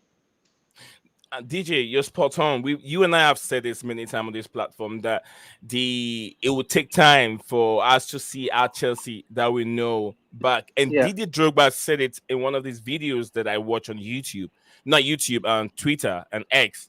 I watched that interview from Didier Drogba. Didier Drogba said, look, these players, when they came in, they were around 25, 26. Most of the players that Didier Drogba played the game, they were 25, 26, 27. They were in their prime. Didier Drogba at 24, 25 years old at Chelsea, he was in his prime. You're talking about an average players of 22 years old. Almost 80% of these players are within 22 years old. They are very young. They got lots of years ahead of them. So if we come on that platform, that is why my platform, I don't accept this kind of attitude on the platform, trying to abuse these players. They're human beings. Imagine if it is my son and I'm hearing, and maybe I'm hearing 12/7 KLC abusing and calling these players names. I will be very upset. So that is why I don't use those names on this place. I put myself there as a father who has a son playing football and he's 21 years old, and he's 20 years old, or he's 22 years old. Yeah. They're all playing. They're all very young. And history and statistics have told us that young players have never win the Premier League before. It's always matured and more experienced players in the league that have won it. Chelsea won it with experienced players and mature players. Manchester United, the time that they were winning all these players, have these players, after they got relegated, Ferguson had the time to organize these players, playing in the championship, be able to be promoted back in the Premier League, kept them and won many trophies with experienced players. Giggs, what's his name? Kane, Beckham, right? Beckham, all Roy these players Keane, were matured. Eric Cantona, Inks and all those players Oh, and they have Yeah. one time they have Owen in the football club. The young Lee, players Sh- that Lee came in Sharp, there, Lee Sharp, another one people forget. Going back, the you know, Neville brothers, all matured. yeah, Cristiano Ronaldo, very young, he came in a different era. But when he was even playing, he was playing with the experienced players in the team, with a little bit of young players. Rooney was very young, but he was playing with the likes of Giggs. He was playing with Yeah. likes of what's his name? Is it Boot or Butt? Mickey Butt, yeah, yeah, Mickey and Butt. He was playing with Andy defenders like Cole, Andy Andy Cole, Cole, even Dwight York, another one Dwight people York, forget back. and Yeah. the other player from Trinidad and Tobago. Other Oh, Dwight York was one of them, wasn't he? He was the one Yeah, who came another from there. black player, also a striker. I don't know if he's a winger or a striker. He comes from Trinidad and Tobago.